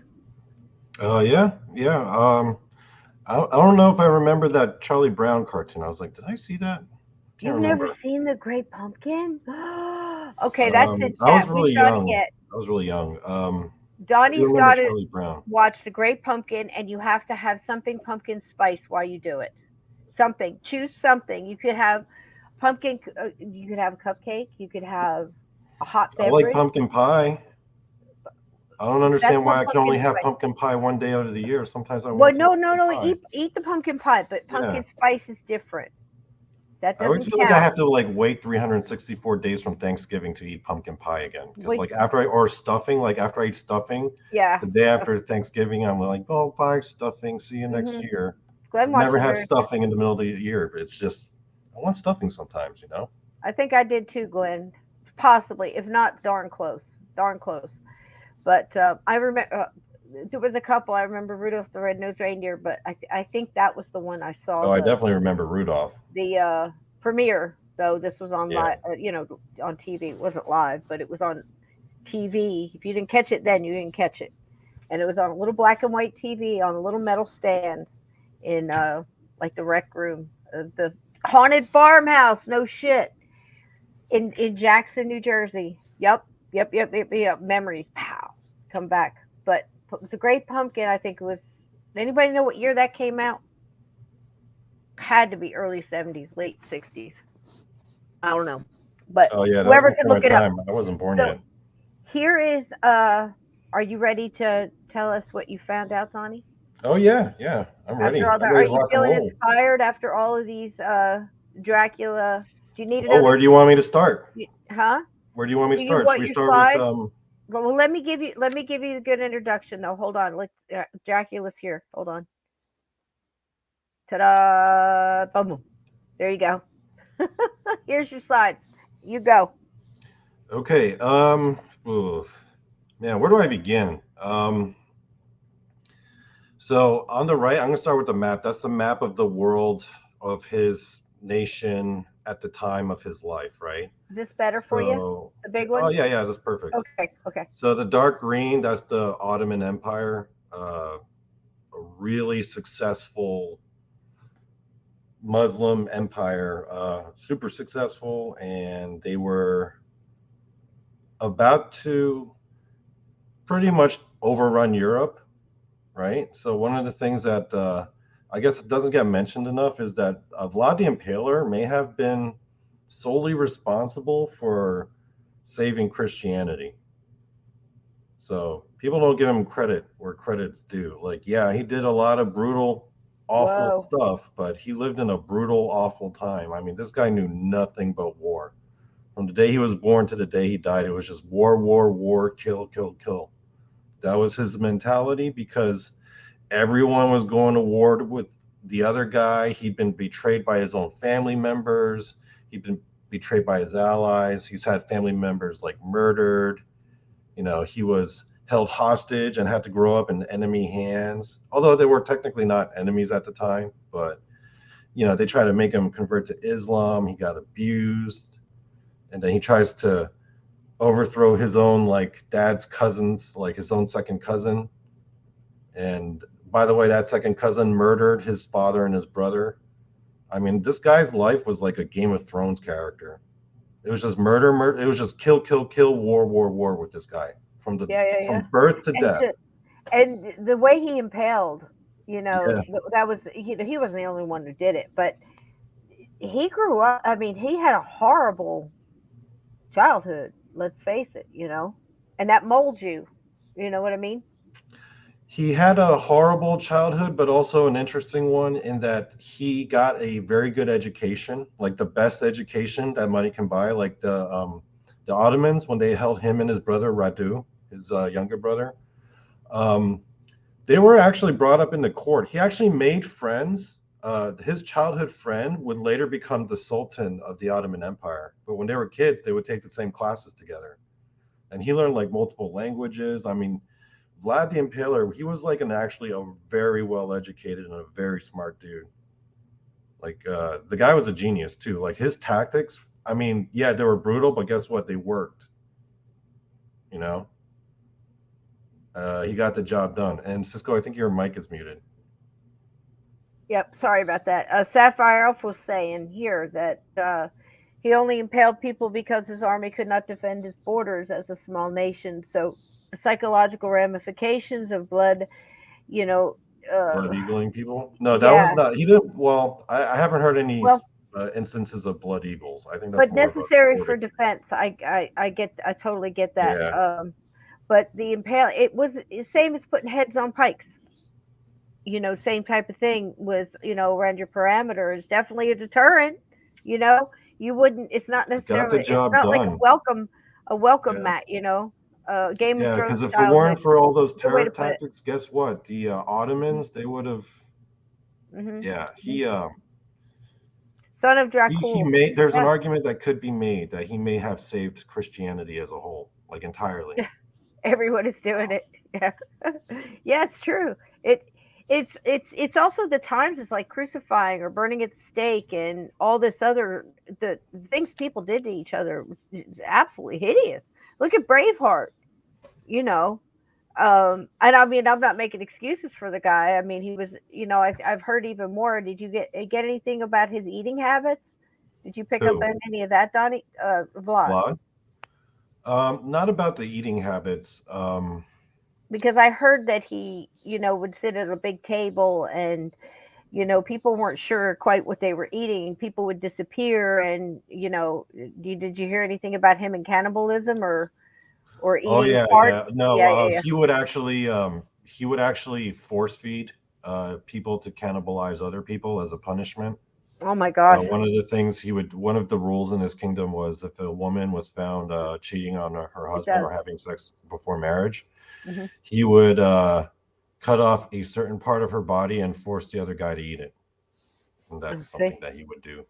Yeah. See, But it worked. they're He eliminated psychotic. crime. There was no crime when he was boss. There was like no crime whatsoever. I mean, God, he wasn't probably went through a lot of people too. Oh, I'll tell you something interesting about him that probably a lot of people don't think about very often. He emancipated the slaves in his kingdom, all of them. Did he? Yeah, he straight up Emancipation Proclamationed the whole thing. In fact, he rounded up everyone who were the slave owners, and he had them killed before turning some of those into slaves. And then everyone else, he's like, "You're free. Here's money. Here's land. Here's titles. You're all free, and you're all citizens, and you're all like middle class all of a sudden." Wow. So Yeah, everyone's yeah, like, "This guy's awesome, right?" And he's like, "Oh, by the Don't way, get there's going to impaled be by him. absolutely no crime, because if you do, you are going to get impaled." Mhm. Um, And Edna said, "You just have to kill me." I'm right there with you, and Edna. I know. Drawn and quartered, Ann. Yep. Yep. yeah. These were And hard he would also times, like Johnny. boil people alive. He would do that sometimes. And then after they're boiled alive, he would force people to like eat the flesh, and Oh, it was geez. bad stuff. Yeah. But you know So, what? It got the but he job was a done. great It got inspiration the for job this done. guy. Okay, can you go back to the map real quick? Sure, sure, sure, I got to explain one quick thing, all right? sure, sure. Do you see in the middle of that dark green area Ottoman. Constantinople? You see Constantinople, right? Hold on. Yes, Yeah. under the Turkish Empire. Yeah, or You Turkey. notice how that like the Turkish Empire is dark green, but that in the middle, that's like Okay. no color, right? Right. That was that was where Christianity started. Uh huh. That's like, Constantinople. yeah, that's, people Okay. always think it started in Rome, like the church started in Rome. No, the church started in Constantinople. The Bible started in Constantinople. Constantinople is the capital of Christianity. And then it gets taken over by the Ottomans. And now all of a sudden, everyone in Europe is freaking the F out. They're like, because, they're all Christian, and they're just like, they just took our capital. So everyone's flipping out, right? So now the Western Roman Catholic Church is now the sole head of all Christianity. The Pope's like shaking his head, like, oh my God. So he's like, we need to do a third crusade, right? And then all the other English, like king, or not the English, or all the other European kings and leaders, when the Pope proclaimed like a third crusade, all the other leaders were like, nah, no, we're not showing up. We just got done with the Black Death like 100 years ago. Their countries were still recovering. The only guy who showed up was Vlad the Impaler and his neighboring king of Hungary, and they were like, we'll do it. And Vlad the Impaler was the only one who actually did commit to like a crusade, and he's the only one who had the balls to like actually take on the Ottoman Turkish Empire, which probably outnumbered his army like 10-1. But he was the only one that was like, someone's got to do it, So Somebody's got to do it. Yep. Sapphire. there may be says no Christianity Constantinople if not remembers. for him. So you got to think about that. The world would look totally different. Yep. It's a lot to think about, man. It's just also make you glad that People you don't were live back in those flipping times. the F out Right. because they're like, oh my God, we're all about to be Muslim. That's what they were saying. That was the banter that was going on between the kings and the popes and stuff. They're just like, we're doomed. Now, what finally happened to Vlad? He About his death, they're unsure. There are a couple different stories, but historians aren't completely sure. But what it's generally believed is that he got his head cut off by like an assassin, or either an assassin wound up or in on a battle. pike. And then they took the head back to the Sultan in Constantinople, now their new capital. And then the body was taken up by these monks who were in a monastery near the battlefield. So, Yep. Awful. But he was a great inspiration for Bram Stoker. And if it was not for Bram Stoker writing Dracula, he, we probably wouldn't have all these movies and everything else. He basically, it's a very gothic novel. It's one of really 4 that he wrote. The first couple didn't go very far. Did you pull up anything on Bram that you wanted to add? well, his actual name is Abraham. Bram is a shortened version of that. He's an Irish dude. He was really actually big into like the theater world and playwrights, and like he was like a theater manager. And then he got into writing, but he was he was a pretty well-educated, smart dude. He rubbed shoulders with he actually stole Oscar Wilde's girlfriend. So what? Oscar Wilde was kind of uncool with that, but then they made up afterwards, and then they became friends again. Well, absolutely, and that makes me wonder because I know what killed him. It was syphilis. So that's what finally took him out, and he was fairly young. I mean, under 60, probably like Abraham. Everybody was going out at 56 for some reason. Abraham Lincoln, Abraham Stoker, but Man, you gotta be careful with those gothic groupies. He wasn't careful with the gothic groupies. He got some fame with that book, and then like everyone was like all grouping. The vampire groupies. He wasn't careful. He probably didn't have any at that point. What he did was he did a very Mark Twain thing here. He released this as almost like a serial at first, so a little bit at a time. And the way he wrote it was a story being told through various different people and their vantage point. So it was kind of different for the time, and he would leave a lot to your imagination before you got to the next one, where pieces started to fit in this multi-layered retelling through eyewitness accounts and lore and all this other stuff. It didn't really have so much of that base romance like Dracula did. the Francis Ford Coppola with Gary Oldman in it. Uh, and that one did. That was heavy between the two, the Winona Ryder character and, of course, uh, Dracula. And that was huge because it was all this past life remembering and, and all this other stuff. So that this one didn't have as much of that.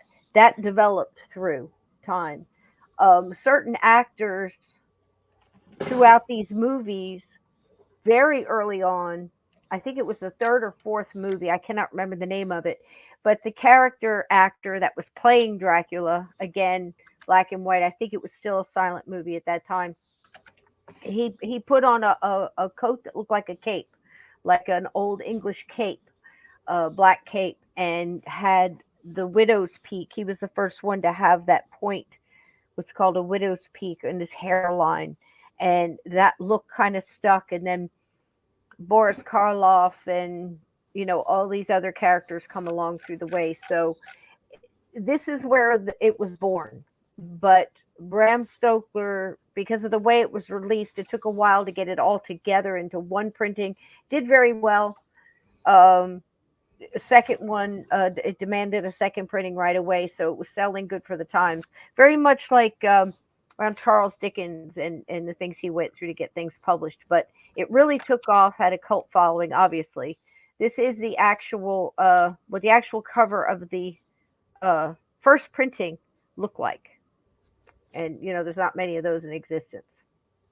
Pretty cool, huh?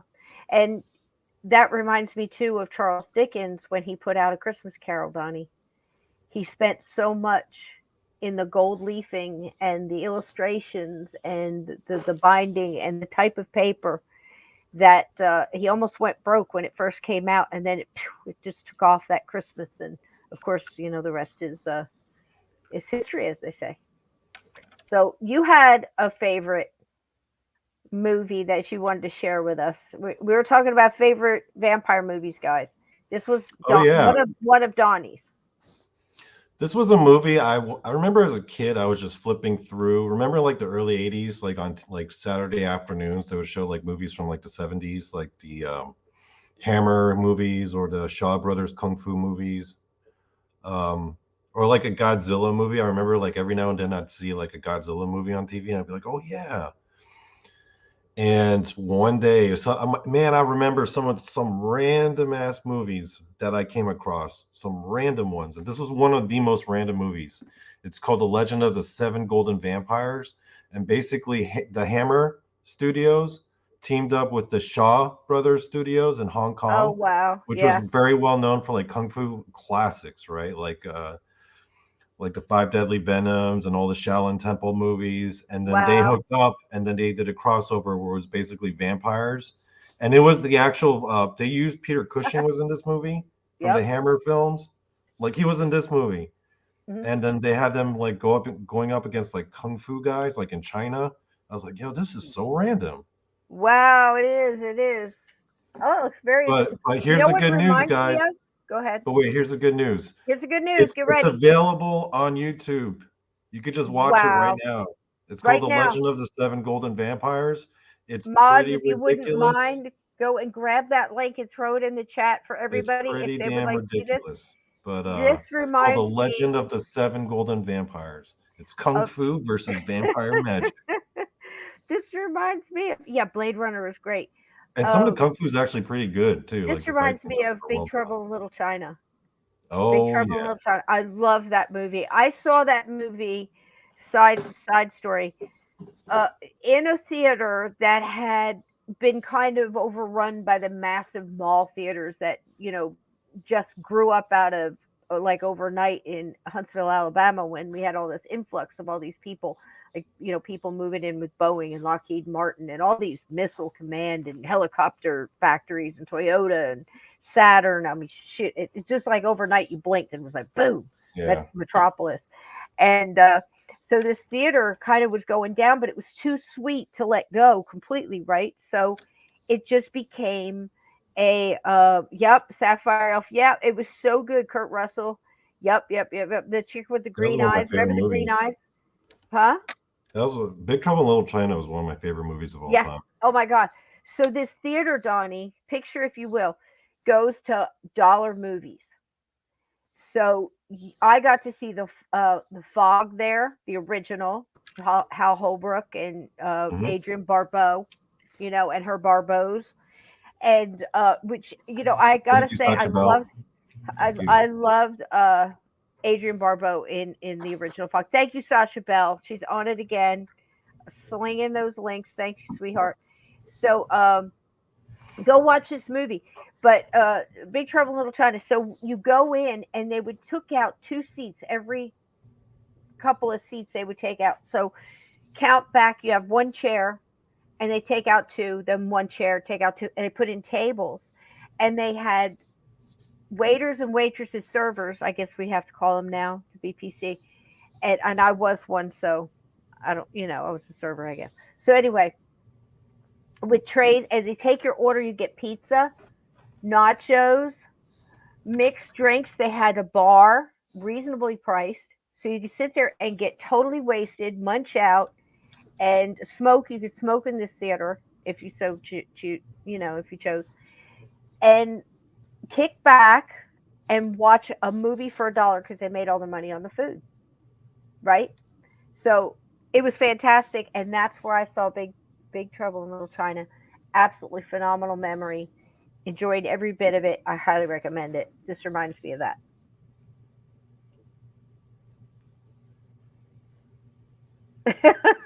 Yep. Have you ever been to one of those theaters where you eat food? You can order food and everything else. I mean, I've been to like one like that in Korea, but that was like a more modernized, like Yeah. mechanized kind of thing. And Yeah. but yeah, Yep. it's Bill such a Sinatra. random movie, and it's got Peter Cushing in it. You'll Uh huh. remember that Peter Cushing's the guy who played Grand Moff Tarkin in the original Star Wars movie. Tank Girl. I'm not familiar with this one. Tank Girl. Yep. Oh yeah, that Bill was like Sinatra. It was great. an early '90s movie. I don't think it did very well. Here Never we saw it. go. Here we go. This one's mine. This is one of my favorite. Now I'm Oh, sure I there's never heard others of that this I've one. forgotten.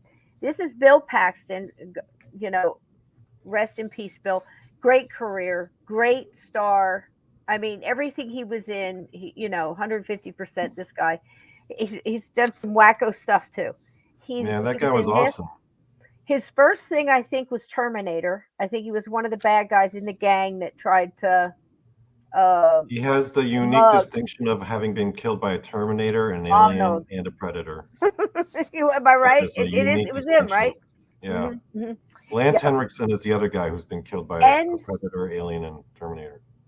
fun fact was actually at um, in Parkland, outside of Love Field, Dallas, when JFK landed. He was in the crowd, sitting on the shoulders.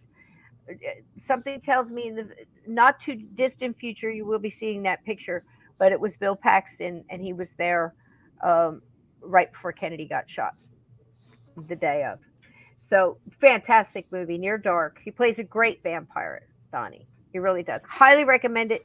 This one, however, is not available for free on YouTube. You may have to, do that thing where you rent it for $2, but it's totally worth $2.99. Hell, just splurge and get the fancy HD version for $3.99. Bill Paxton's worth it. He does a hell of a hell of a vampire. There's a bar scene in there where he's walking the bar that every time somebody says Bill Paxton, that's the first shot that comes up into my head. I don't know if he'd be pleased I remembered him that way, but I guess he probably would be. So I don't know, but I liked it. I remember him. My main memory of Bill Paxton is him in Aliens being like, "Game over, man, game Game over." over. Yeah. Yes. Yep. So that's that. I thought I had another picture of the wonderful Gary Oldman, but what I can do, let me do this for you guys because it's totally worth it. Let me see if I can pull this back up real quick and get it to stop where I want it to. So that laugh, Donnie. It's fantastic, right? I put that. Yeah. Oh gosh, Sapphire L. Thank you. Thank you so much, Sapphire. Thank you, Sapphire L. Thank you. Let's say? This is a test, GPay. Do not panic. Proceed exit. Thank you, sweetheart. Thank you so much. But let me see if I can find this picture of this lovely man playing Dracula here. I don't know if you guys got this, but the reason I like this, and even more so, and again, this is just my opinion. This is my thoughts. And I'm interested to see if you guys thought it too. If you've seen the movie. So, Mr. Coppola did a few fun things when they put this movie together. He was extremely into it. Him and the screenplay writer, of course, just so on point with each other. They were tracking each other like crazy. And they decided that they were going to keep Gary away from everybody else. The only time I know, Linda, absolutely. And so they kept him away and segregated from everybody else. And they only got to see each other live on set. He got his hair and makeup away from everybody, the whole shebang, because he immersed himself into this character. Okay. And to help him along, Francis Ford Coppola, the first night he showed up for rehearsals, they also did this large roundtable reading of the entire script and the entire original Dracula by Bram Stoker, and then the script before they ever shot anything on this film. So I thought that was real dedication. The first Dracula is kind of hard to get through reading, but they did it. So Coppola sends Gary Oldman a full-size coffin. And he joked, I guess on one of the late night shows or something, that Coppola wanted him to have sex in it. But that was just a joke. Basically, Gary had asked to have the coffin as part of the deal for doing the movie, and he slept in it every night from the night he first walked in there to start reading the book Dracula with his cast to the final shooting. He slept in a coffin.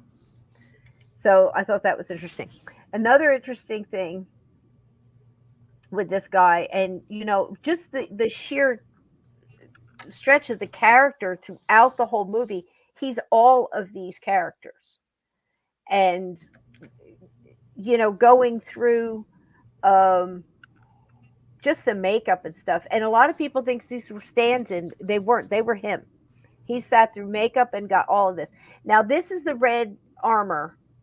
It's not the best picture in the world, guys. Let me see if I can make it a little bigger and still have us on here, Donnie. Well, that's just bigger for me. That's not bigger for you. Let's see.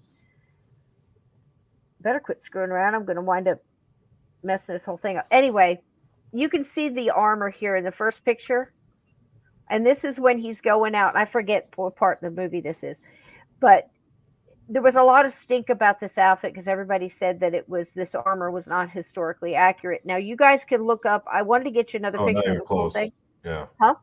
Not even close to being accurate. No. It looks cool. It looks real cool. Oh, it does. And that's the whole point of what it's supposed to be. Yeah, the red armor. It was supposed to look like muscle without skin. Yeah. It was supposed to portray. Cool. Yeah. And it was very shiny and wet looking. I mean, it was just really absolutely something else. But he also had this intense telepathy hypnosis thing going on. He could absolutely control you with his mind. Like when he's walking down the street and sees Mina, which is Winona's character, walking down the street, and he turns and he looks and he just said, see me now. And she turns and looks at him. Just that little bit. Well, when he was in this armor, when he was going to war, he was just coming off of him like very much like somebody with abilities, and it got all built up, and the next thing you know, they're in the kitchen thinking their house is haunted, but their cabinet doors are banging and the silverware drawers opening and closing and spoons are flying everywhere, and it's you. We all know this is possible, right? But it's very much with him when he's got this armor on and you see him walking around in the movie. and talking and doing his dialogue, there's this like energy coming off of him that is just so intense. It's mesmerizing. Everybody around him just feels it, and it's an extremely intense performance. You know, if you like Dracula and you've never seen it, or it's been a while since you've seen it, watch it again because first of all, Halloween, right? And second of all, you've got Donnie's recommendation here on the inner tubes, free. So just reach out with that link that Sasha Bell dropped for you and watch that for free. Enjoy that. But know when you watch this movie that they put so much thought. If you like to dig into a movie, this one's for you because if you look behind them and the things that are going on while the story is unfolding and how the characters are acting and the little in betweens, this is a very deep movie. So when Coppola decided what he wanted, he figured that if a vampire was in a room, now look at this. This is And him it's when all he's practical effects, no CGI.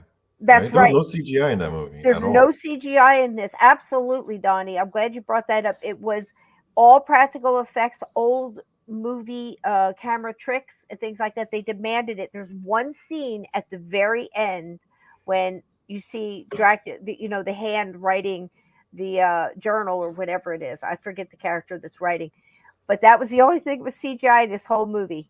Can you believe this? Yep, Um, yep. And the script is Cisco, pulled. Yeah. this actually reminds me. Do you remember what other famous horror movie like this came out like not too long after? Was Mary Shelley's Frankenstein. You remember that one True. with Kenneth Branagh and Robert De Niro? True. And I don't. that was all practical effects too. Yeah, and I didn't know that, and I don't remember as much of that movie as I do others. So I'll have to go back and watch that again. Yeah, That was Frankenstein. We have yeah.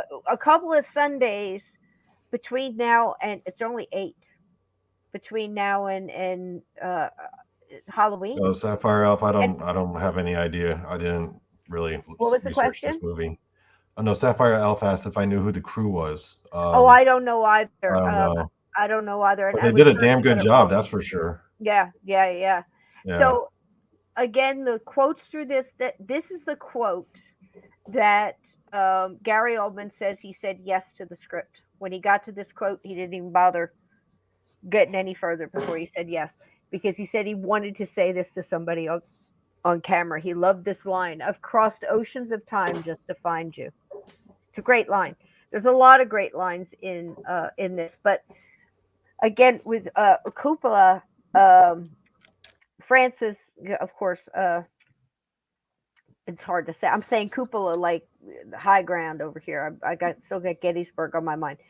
So Francis Ford Coppola um, actually came up with some great ideas for this on top of everything else. I love that line too. He he thought to himself that when a undead person, the stature of Dracula, the energy and the years and the, I guess, king of the, at this point when this is going on, every other vampire is under him, isn't it, Donnie? He's got all these wives that live in this like nest, and so many others he's left along the way, but there's not too many other vampires in the world to compete with. He's like the king of the vampires at this point. Oh, I found one. Oh, I'll tell did you you? about that one Okay. later, but yeah, All I right. found I'm one. almost done. So, with this guy, the power coming off of him, Coppola said the physics would be different in his presence. So that's why in the movie you see here. Just let me read it to you so I don't forget that one part. But it's so good. I thought it was very interesting. Um, he said that the rain would flow upwards instead of down. That shadows would play independently of the thing that's casting it, whether something moving, and the way the rats would run through, and everything had gravity wasn't an issue. Everything was a flip flop backwards and mirrored funny. It was very cool. Um, so during pre-production for the film, Francis Ford Coppola decided to implement an interesting concept in order to really get across that the film was set in a supernatural world. The director decided that the laws of physics would not be the same when beings such as vampires were around. To convey this, Coppola decided that shadows would move independently, with rats running across the ceiling and water dripping upwards. This wasn't the only magic featured on the set, as Coppola had a few tricks up his sleeve. The team consulted with a real life magician in order to perfect the scene where Dracula's brides rise up from the bed. So I thought that was pretty cool. There was a lot of first in this, and again, as far as I'm concerned, you'd have to you have to get pretty up pretty early in the morning to beat old Mr. Gary Oldman on this performance of Dracula. I mean, this to me, this is a mic drop performance. Stop making them now, or make them different. Like Dusk Till Dawn, or I would like to see Daniel Day-Lewis try his hand at Dracula. Daniel, oh gosh, Yeah. I don't know if I could stand it. I actually sat through. So there you go, guys. Oh, Dracula, I highly recommend it. When I sat through that one, what was that one movie Daniel Day-Lewis was in? Was when he started making shoes. He got real, like he got introverted. He got, kind of dropped into himself there for a minute. Hey, Blue, how you doing? And not that his shoes are wonderful. I'm not knocking the shoes, but he kind of, got a Yeah, he little learned the craft of cobbling because Yeah, he was such he did. But he did like this method one where actor. he was a dressmaker or something. That was so off the wall weird. It just kind of soured me off him. I'm gonna have to take a break from him for a while.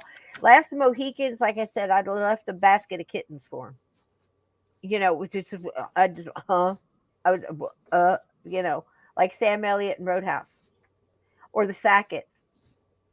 Come on, Sackets. Johnny, you've probably never seen this, but it was Civil War cowboy set in the period movie. Very cinematically beautiful. What Believe it year or was not, this from? for Like a B what year? movie. Gosh, guys, help me. Sackett's early 70s, mid 70s, maybe. And but it was Sam Elliott. There's brothers. It was three brothers, maybe more, but two main brothers. They wind up going to Civil War South, Confederacy. Mom thinks they're dead. Famous scene is they come back, and because Sam Elliott's got this voice, he's talking, and she recognizes the voice and hanging laundry or something, goes running out in the woods, knew his voice right away. Beautiful scene. But the brothers are Sam Elliott and Tom. Shoot, there it went. Magnum PI. Help me out. Tom Tom Selleck. Selleck? Yep. Dun, dun, dun, dun, dun, dun, dun. Yeah, I just heard the music. But yeah, the Sackets. Yep. Supposedly dead, and Civil War was a terrible time. We know that, Donnie. We've talked about it many a time on the show, but you can't. It bears repeating. Civil War was a absolutely foobar time. Well, you know what else was a foobar time, Cisco? Was the time of Vlad the Impaler. Yeah. That was messed up. Messed up stuff. A lot of messed up stuff happened. There he is again. There he is. And that's your inspiration. Now, I don't know, Donnie. Definitely. I don't think no. Actually, I have to disagree with one part. Bram Stoker didn't seem to have much knowledge of the history of Vlad the Impaler. There you go. Okay, good. Actually, so you don't think he was the inspiration? Other people have melted those two together? Do you feel? No. He totally okay. Do you want me to? Yeah. Sorry if I'm gonna burst your balloon. Sorry. No. Go ahead. I have plenty of balloons, Donnie. Go ahead. Take your best shot. I don't want to pee on your parade or anything. Go right ahead. Bring it. Yeah, he totally like the vampire motif as a literary character had already been out, right? Before Bram? Okay, remember the picture I showed you? Do you still have that slide, the Carmilla? Would it be this one? No. Okay. We'll get back to that one later. Okay, no, hold the other on. one. Let me see if I can go hunting. Did you say Carmilla? Yeah, it's All like right. a book. Hold on, it's coming. It's loading. That one? Yeah, yeah. Wow. I This have is the that, by original. the way. This is the original vampire novel. This came out 26 years before Dracula by a guy Wow. named Sheridan Le Fanu, who was Wow. also Irish and who also went to the same college as Bram Stoker. Do you This was think he 26 years stole it? before, and this was popular all over Ireland. And it's basically establishes all the motifs of the vampire like lore, like being Wow. being undead and eternal and sleeping in the coffin and the stake through the hearts and the biting on Wow. the neck and showing up in your dreams and shape-shifting into animals. And actually, instead, though, in Carmilla, basically the ghost is like a teenage girl named Carmilla, it's like a lesbian love story. The ghost or the vampire? Oh yeah, the vampire. Oh, And okay. I was gonna say, oh it's my kind of God, like the ghost it's in it weird. at the It's a same time. lesbian. It's like a lesbian love story also. Okay. So basically, this guy And released this this was out written to when? 26 years before Dracula came So out. 1897. So somewhere around So 1860. no, like Ish. 1870. Yeah, actually, I'll look it up Somewhere right in there. now. Somewhere in there. It came Now, out in who's this fella? 1872. Who's this 1872 fella? it came out. That's the author. Of this He book? was known. Yeah. His name was Sheridan Le Fanu. He was actually very famous and very well known for like a lot of his ghost stories, and he was kind of known as like Wow. the Stephen King of his time. And this was one of his books, and it was pretty popular. But Uh-huh. basically, Bram Stoker just took those motifs and those ideas, and it's actually also written in the first Freaking like person, and then he Edison. just made it like into a bigger novel. But he didn't invent vampires by any means. Okay. Well, good. That's good to know. Now, this story, it's almost like I want to read it now, and see It's what the he's got up his sleeve. original. Now, what language does he write in? Oh, it's English. This guy's Irish. Okay. Okay. Oh, he's Yeah. Irish. Okay. Okay. Yeah. Well, it's hard to tell because back then everybody looks like they're from somewhere else. He They looks went like to he the could same be went to the same college as Bram Stoker. Wow. Wow. Okay. Now, which one is this? Okay. Now this is where the myth or the lore of the vampires really began. Okay. Actually, Cisco, you don't have to if you don't want to, because I'm just going to talk about it. Okay. Now, but this is an interesting character here in the doorway. Is this, has he got Yeah, a that's name? an artist rendition of this tale because this tale is actually quite famous in Europe. Okay. The other thing you have to consider is that vampires were already being talked about actively in Europe. It was a very popular story. So a lot of those stories would circulate amongst people throughout Europe at that time. But the original vampire encounter, and this is the thing that kicked it all off, and this is not a fictional thing. This is supposed to have had really happened. It's actually in the history books. So the real story of where vampires started was in 1656 in a village called Kringa, which is now in Croatia. Okay. So this is about 200 years after the Vlad the Impaler story. Basically what happened was there was this guy named Jure Grando Avilovich. That's a rough one. He was like this guy in this small Croatian village who died, right? And he died because of some illness, gets buried, leaves a widow. But then a lot of strange things start getting reported. For the next 16 years, people throughout the village are hearing knocks at the door. And then they figure out that when they get the knock, that means someone in that household is going to die within the next few days. Oh, man. And they always wind up dying. And this went on for 16 years. And in the meantime, his widow, his wife, was getting like nightmares and visitations in her dream of her husband's corpse, like showing up with like this hideous grin. Right. And it's like rotting. And he basically like sexually assaults her in her sleep. And he's like, "You're still mine." And this is going on every day while this knocking thing is going on. And people are reporting sightings of the guy throughout the town. Oh man. Until one day it gets so bad that the widow, finally goes to the priest, the same guy who buried uh, Jure Grando when he was alive. She goes to that priest. His name was Giorgio, and priest Giorgio is like, okay, here's what we'll do. He brings a cross and a Bible, and he's like hides in her room when she sleeps, and then when she uh, awakens again, he pops out, right? And then the image of this guy is there trying to have sex with his wife, and he comes out with the Bible and a cross. He's like, Jesus commands you to go away, and the guy just kind of screams and then just runs out the wall, right? Like he bolts it. Man. And now everyone in the town is all freaking out, right? Everyone, like, they all gather. Everyone in town at this point is just terrorized, right? Terrorized. So they go over to they make like a wooden it was called, I forgot what the wood was called. It was called like heartwood. Do you know what kind of wood that is? Heart. Yeah. H-E-A-R? Hold on, let me see if I can find it. There was like hawthorn. Hawthorn. Okay, yeah, that I have. Yeah. According to their legends, hawthorn wood is the only thing that can kill demons. That, according to their belief system. So they go to they encounter this guy, like they go searching for him, they encounter him, and they try to stab him in the chest, right, with the hawthorn stake. It doesn't pierce his chest, but he runs away.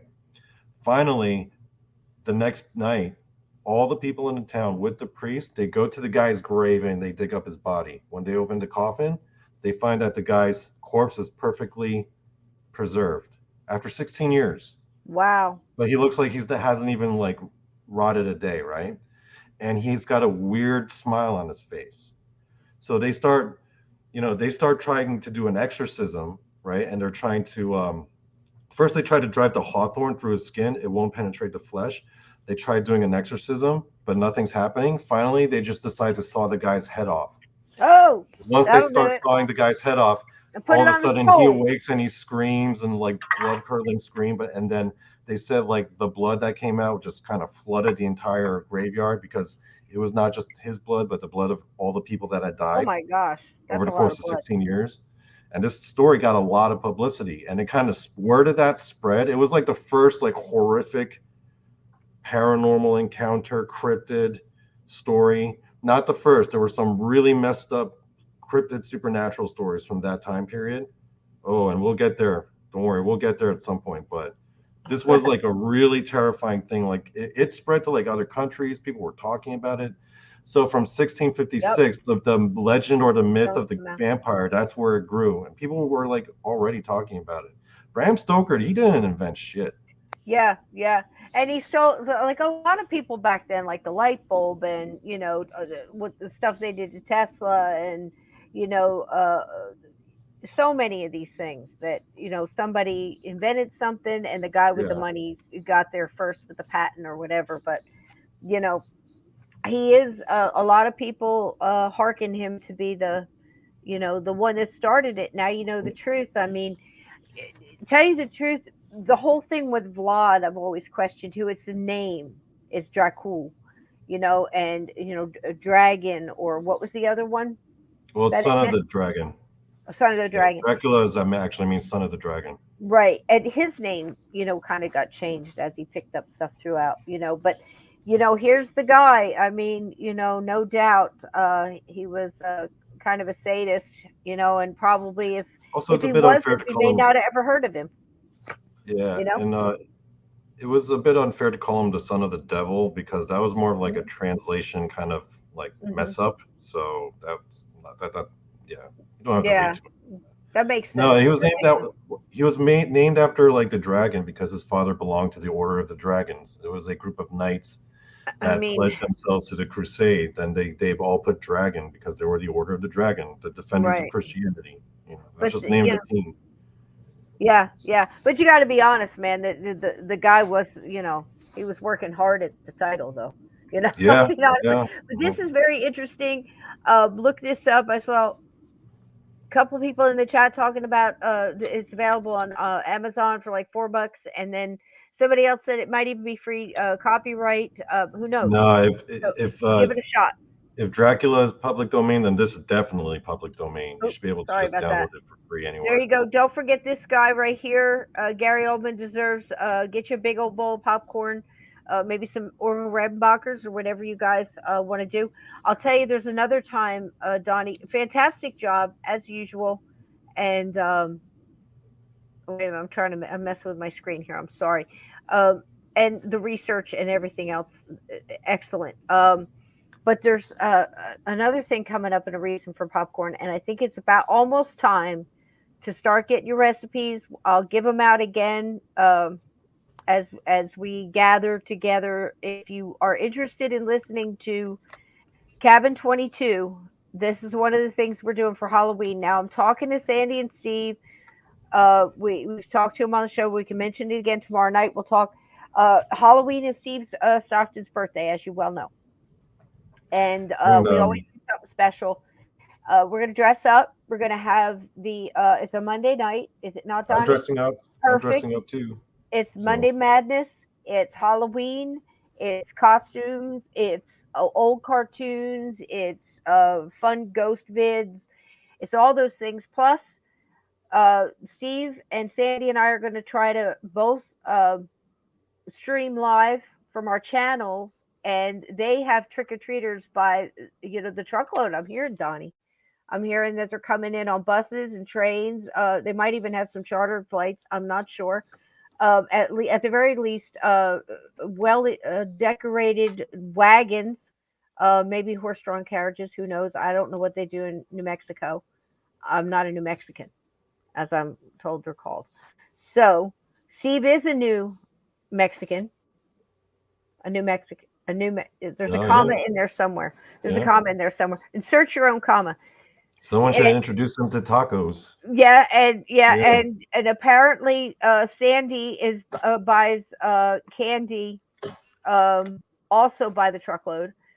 So we're gonna have fun there. We're gonna watch them trick or treat, tell ghost stories.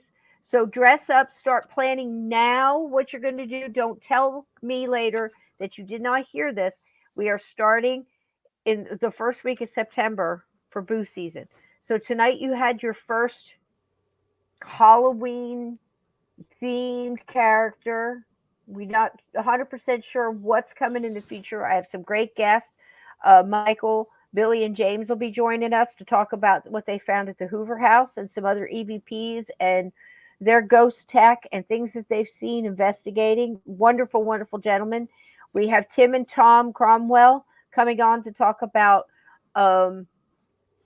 Bigfoot and UFOs and the synchronicity there and portals, and also paranormal investigators. We've got them coming on. We've got the lovely Lynn Monet coming on to tell us more about what the dead are dying to tell us, and a little bit more on the afterlife and what goes on over there, and different things that the soul goes through, and it's absolutely fascinating. Steve, of course, Mr. Stockton from 13 Past Midnight, Missing Persons and Mysteries. And Sandy will probably be in there too. We hope she graces us with her loveliness. And that's coming. But we are going to listen to Cabin 22. So what Steve and Sandy are going to do is they're doing 31 Days of Halloween. They're going to send their chat over. And we're going to take it from there and listen to a couple of chapters together of Cabin 22. And so the people that have listened to it before can, absolutely help other people that haven't heard it before, or like tell them, hey, there's a good part, pay attention because this is coming up and it's got like this hidden meaning in it and everything else. This time around, maybe you can catch a lot of the little stuff in between because there's a lot going on there. So I have the announcement. I didn't make a new one yet, but I have last year's, and it's fitting, except for the last part that says 6 nights, 6 weeks, because last Halloween, we spread it out. We kind of started early last year, too. It must be a habit. It's a ritual, Donnie. So we're going to do it this time, Donnie. What did we say? 6 parts plus the prequel, 14 plus hours, 15 plus hours of this audio novella, haunted novella. Can I just say something quick about Cabin 22? Yes. for those of you who have not listened to it yet, when I found out how the process through which Cisco made Cabin 22, like how she came up with the stories and the characters and the voice work and the recording. And I don't know if you want me to go too detailed into that, Sure, Cisco. you can tell. Just Speak like, from your heart, cause, kiddo. 'cause Oh, she thank like, you, Sasha Bell. Thank you. Go because ahead, you honey. freeballed a lot of it. Yeah. It was all improvised. So you It just was kind of turned on the mic and then you just flowed with. If I had to do that, right? If I had to like improvise a story, just turn on the mic and just go, man, I would just sit there with my jaw open, like, what? It was I so wouldn't be able weird, to do Donnie. that. The truth is, for those who don't know, I mean, most of the people here know the story, so please forgive me. I'm going to tell it for those who have not heard. This is a gatekeeper thing, so guide me. Get the lanterns. But all of the credit here goes to starting this, unlike Bram Stoker, to Mr. Steve Stockton. And okay, good. And this is great. So come along with us. We're going to do it in 5 nights. And I have, like I said, I have a little intro here, but I'm Cisco's going to play this part. voice acting skills are impressive. I mean, I was just blown Oh, away. that's so kind. That's so kind. And I mean, like, I just thought, I know, like, people are probably getting sick of it and stuff like that, and say, oh, God, why are you pulling that out again? Well, the thing is I like Steve's idea. Steve's a big part of it, too, because he's the one that challenged me. What I did one year, about 2 years, 3 years ago now, it was the first year that Steve was doing 31 days of Halloween. He was getting tired and he wasn't feeling good. And it was a huge undertaking for Steve all by himself to do a different show for 31 days of Halloween and come up with different stories and reading his stories and recording them and narrating and all the stuff that hard work Steve was putting into it. So for his birthday, I thought to myself, he said to me, he goes, I bet you could write a good ghost story if you just make one up. And I said, well, I've never done that, so let's give it a shot. And I wrote one, and I took it based off of some experience, based on fact, and of a place that really exists, but the things didn't actually happen there. They happened, most of them happened to myself or my friends or acquaintances that I know that are part of a group. And that's it just went crazy because the first one I wrote, it's like 10 minutes, a little prequel about a mom and 2 kids. She takes her sons to the cabin and it happens to be haunted, and then it goes from there. Now the strange thing about it was when I gave that to Steve for his birthday, so basically a night off, happy birthday, here's a story. I did all of these sounds and just really, played it up. Thank you, be kind. And I really just went over the top with the demon laughs and stuff in the beginning and echo in the voice, 31 days of Halloween, Halloween, Halloween, Halloween. Just, it was great. Just fun. Sent it to Steve and he says, I challenge you to write a story, a Halloween story that's got everything Halloween in it, everything paranormal and supernatural that you could possibly jam into a story and still make it flow. And I said, okay, that's all we had. And I sat down and the first words I wrote was, I saw a man in a car with a dog. Why is the man in the car? Why would just the dog? Where's he going? He's going to the cabin. Why is he on vacation? And that's where it started. And it ended 15 hours later, and all these voices. And I would read each chapter. I would release it to Steve. Steve would play it on 13 past midnight to continue because everybody started there. So I just kept them coming. And then it took me probably 4 months to write the last chapter because something happened and the voices stopped. But what were the voices? What were the things? It wasn't really voices. I was just writing. And sometimes I would almost like go out of it and realize I had written like 4, 5, 6, 7, 8 pages, and I remember sitting there and doing it, but it was just, and I think a lot of it was spirit guided. I really do. Somebody had a story to tell. Some of it. Some of it I had to think, what would this character do? Where do I want him to go? So it's a trip, but within that story, there is so much paranormal fact, so much supernatural fact, and it's interwoven with theory and then a combined knowledge of some of the wisest people I've met in 50 years. That's what Cabin 22 is, and when you listen to it this time, I want you to think about how it fits into your life or your ability or a theory or thought or something in the paranormal supernatural means to you. It's got everything. Is it Can perhaps I? Bigfoot, Dogman, So I remember you were gemstone? telling me. I remember one time when we first started talking on the phone, you were telling me about how a lot of those paranormal stories or incidences in Cabin 22 were actually based off of like some real stuff Actual that you events. actually saw. So then I Yep. was like, wait, Oh which wow. ones did you actually see? And I was like, wait, nope, nope. Don't tell me. I'll Yeah. save it for a future Yeah. podcast episode. I'll never Yeah, tell. I got oh man, sister, I I'll want never to tell which know. ones are true. Will you at Well, the least tell thing me is like if you one on listen one?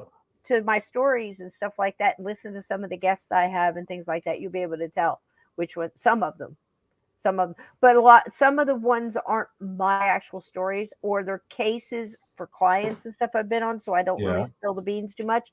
But but or there's an group, actual story behind the stories. yeah. I mean, it's like ask Lindsay. Sometimes you wind up on cases and you wind up on these things, and you get all involved, and that leads to another one, or you know, and then all these pieces just come together. And the reason it does that, here's the reason it does that. I'll tell you right now, and then I'm going to show you the clip, and then we're out of here. But it's because it's true. So much of it fits together because it's based on actual truth, and the evil shows through. The dissolving of some of the characters and why the characters are the way they are and why they react and do things and make the choices they make and what caused that, both good and evil. What makes somebody be good? What makes somebody who has a silent strength that could just do so much if they so choose, but they choose to use it for the light instead of the dark. And it turns out because of that, it turns out to be so strong. And then if you mix that and combine that with others who have a light and an ability, whatever that ability may be, think of it as almost like a superpower. We all have them. What that can do. And I want you to think about how that could be true in this world we're in right now and things going on right now. And, pick a character that you can kind of relate to and maybe do some of what they're doing to chill in their chaos. So it's that kind of story too. There's so much in this story. And again, I can't tell you where so much of it came from and these voices and all this other stuff. So, I think my favorite part, I'm going to tell everybody right now, is probably the cave with Rage and the little boy. And he's in there playing pirates and looking for hidden treasure. And he's inside this dark cave. And this little boy is just being a little 6-year-old boy. And there's so much evil going on around him on their ground. And he gets himself into quite a jam there, doesn't he, Donnie? Oh yeah, yeah, that So was a this good part. is thank you. So this is Cabin 22. This one gets me all the time. It just jerks my eyes.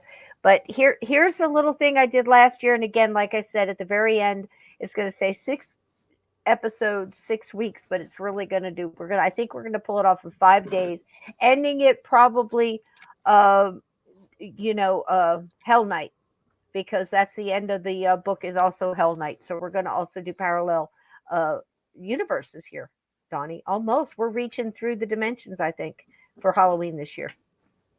Sounds good to Yeah. me. Sounds Oh, like yeah. the quest of all quest. If you ask me, I'm in. Name that movie, Chris. There we go.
There you go, Donny Cho. There you go. Should be I'm fun. looking I'm looking forward. forward to it. Looking forward to it. You know, Donnie and I are going to be here. We're going to be dressing up. What are you going to be? What are you going to be? And what are you going to be munching on? I want to know what you're munching on. What are your Halloween recipes? Of course, we're going to bring back bacon caramel popcorn for this. I'll be eating it with you. And it's absolutely fantastic, I'm telling you. And the Mrs. McGee's apple cider moonshine, apple pie moonshine. Pardon me. And I'll put the recipes for that up there. There's a alcoholic version that'll. I'm telling you, it's got a kick to it, much like Mrs. McGee does. We find out she's got a little kick too. But and if you don't know who Mrs. McGee is, you're going to enjoy meeting her and Tater and Dave and his beautiful black shepherd named Rage, and of course Mr. McGee, all the police down at the Madison Police Department, and you've got Bubba and Joe Parker and so many great characters there. You've got the Native American, the shaman and the chief that come through, and of course Bigfoot, La Rougarou, the Moonshiners, and so many other characters. I never counted the characters in this. There's got to be over 20 or close to it. Close to. We'll have to count them. That'll be something that we'll do. So, yep, there we go. Uncommon beliefs ready to go. All right, so I think we are out of here, Donnie. Fantastic job as per usual. This was fun Remember, once again. oh gosh, so much fun. Yeah. Learned a lot about Dracula and dug up some dirt on Bram Stoker and digging up dirt. See what I did there? Oh yeah. It's a little graveyard joke. So before we leave, I wanted to say the little Irish prayer. Much like our author there, we learned he was from Ireland. So many good things come out of must be the damp on the moors and the banshees. It's must of inspiration, the fog and the mist on the moors. For good ghost stories. I mean, so we've got this lovely little poem right here. From ghoulies and ghosties and long-legged beasties and things that go bump in the night. Good Lord, deliver us. So I, wish that for you. And we didn't have to bake any cupcakes with blue wrenches in them tonight, Donnie. We're doing pretty good here. And thank you guys so much for coming in for our wonderful Dracula night. Happy Halloween early. And thanks for sticking for the music in the beginning. I enjoyed that. And I'll get you some more next time. We'll see if we can't keep this going through Halloween. And I love you all. Thank you guys so much for being here. Thank you for the super chats. Please, on your way out, if you had not hit that like button, please do, because why? Because we love YouTube and we want to get recommended out. Thank you for all of you who comment on the videos after they're posted. We appreciate that. It helps us so much. And I love each and every one of you who do that. Appreciate that. Thank you. And the conversations in there have been lovely. So please do more of that and help each other out during the week. You don't have to wait till Sunday or Monday. You can talk there all you want. Let it be a little communication for you guys. And if you ever need help, reach out and we'll be right there. We'll be there, like Dracula in the night. It'll probably come visit and be standing in the corner of your bedroom tonight, very quietly, looking like a pile of clothes. So don't move and keep your neck covered. Right, Donnie? Any words for everybody on the way out? Anything you want to leave us with? Oh yeah. The greatest vampire TV show ever made is What We Do in the Shadows. Oh, wow. I was going to That's punish myself if I didn't mention What We Do in the Shadows. It's a Oh, comedy. wow. It's a vampire sitcom, and it's Yeah, actually really good. it's really Like good. 700-year-old vampires like trying to figure their way around like modern day, and they're like totally out of touch with Modern like day stuff. American culture, and it's pretty Wow. hilarious. Wow. Well, that's it, man. There you go. Dracula, everybody. If we're going to do it here, we do it a little bit different. We try to bring it in all the way. Donnie surprises me. Sometimes I surprise him. Sometimes we surprise each other. But just digging on the information. I don't know what we're into next. I'm not ready to announce it yet, but we've got a humdinger for you guys coming up for the Halloween, along with Cabin and everything else we're trying to work out. It's going to be probably a two-parter. Not as big as the Lincoln or the Amityville, but it'll probably be a two-parter. And we're going to take you through one major event to the next thing, to the next thing, to the extremely haunted. Um, Oh, we got uh, a doozy lined up, yeah, folks. We got a I'm doozy. trying not to say anything, We but got a we've got doozy. that Yeah. humdinger. Yeah, it's a humdinger, and it's got a little bit of everything. It's got nostalgia, it's got history, it's got death, dying, dead, Native American murder, curses and blood, mystery, weird cryptids, and yeah, it's got all ghost, sorts of things. uh, legend, all kinds of stuff, all the way through. So we're trying to wrangle that one right now and get it in the old Halloween corral for you guys. And I've got some surprises coming for the channel, probably an extra night all the way through to Halloween, something else special on top of everything else. So we're celebrating Halloween here. So get your jack-o'-lanterns carved, get your costumes picked out, get your ghost stories ready, and prepare to be scared. And we love you so much. Thanks for being here. Thank you for the bacon, the likes. If you haven't subscribed, please do hit that little bell so you get notifications. You're not going to want to miss this Halloween, guys. And it's been lovely spending it with you. And this is our second year together, and it's our first year with Donnie. So, what could go wrong, right, Donnie? Actually, I love Halloween you will all. be the anniversary of my first appearance ever on this show. What? Yeah, How? because the first How? time I ever called in was on Halloween. I was just the audio at the time, and I told Yeah. my ghost story That in that Korea. counts. Much like Dracula in a Dream counts as an appearance, we count that as an audio for Donnie appearing Halloween. So we have to celebrate. We have to bake a cake or something. Put bacon in it, and maybe a blue wrench or two. So I love you all. I'm going to play a little Dracula on the way out, so you get a little bit more of that wonderful laugh. And we'll be out. Love you guys. Have a good one, Bye. everybody.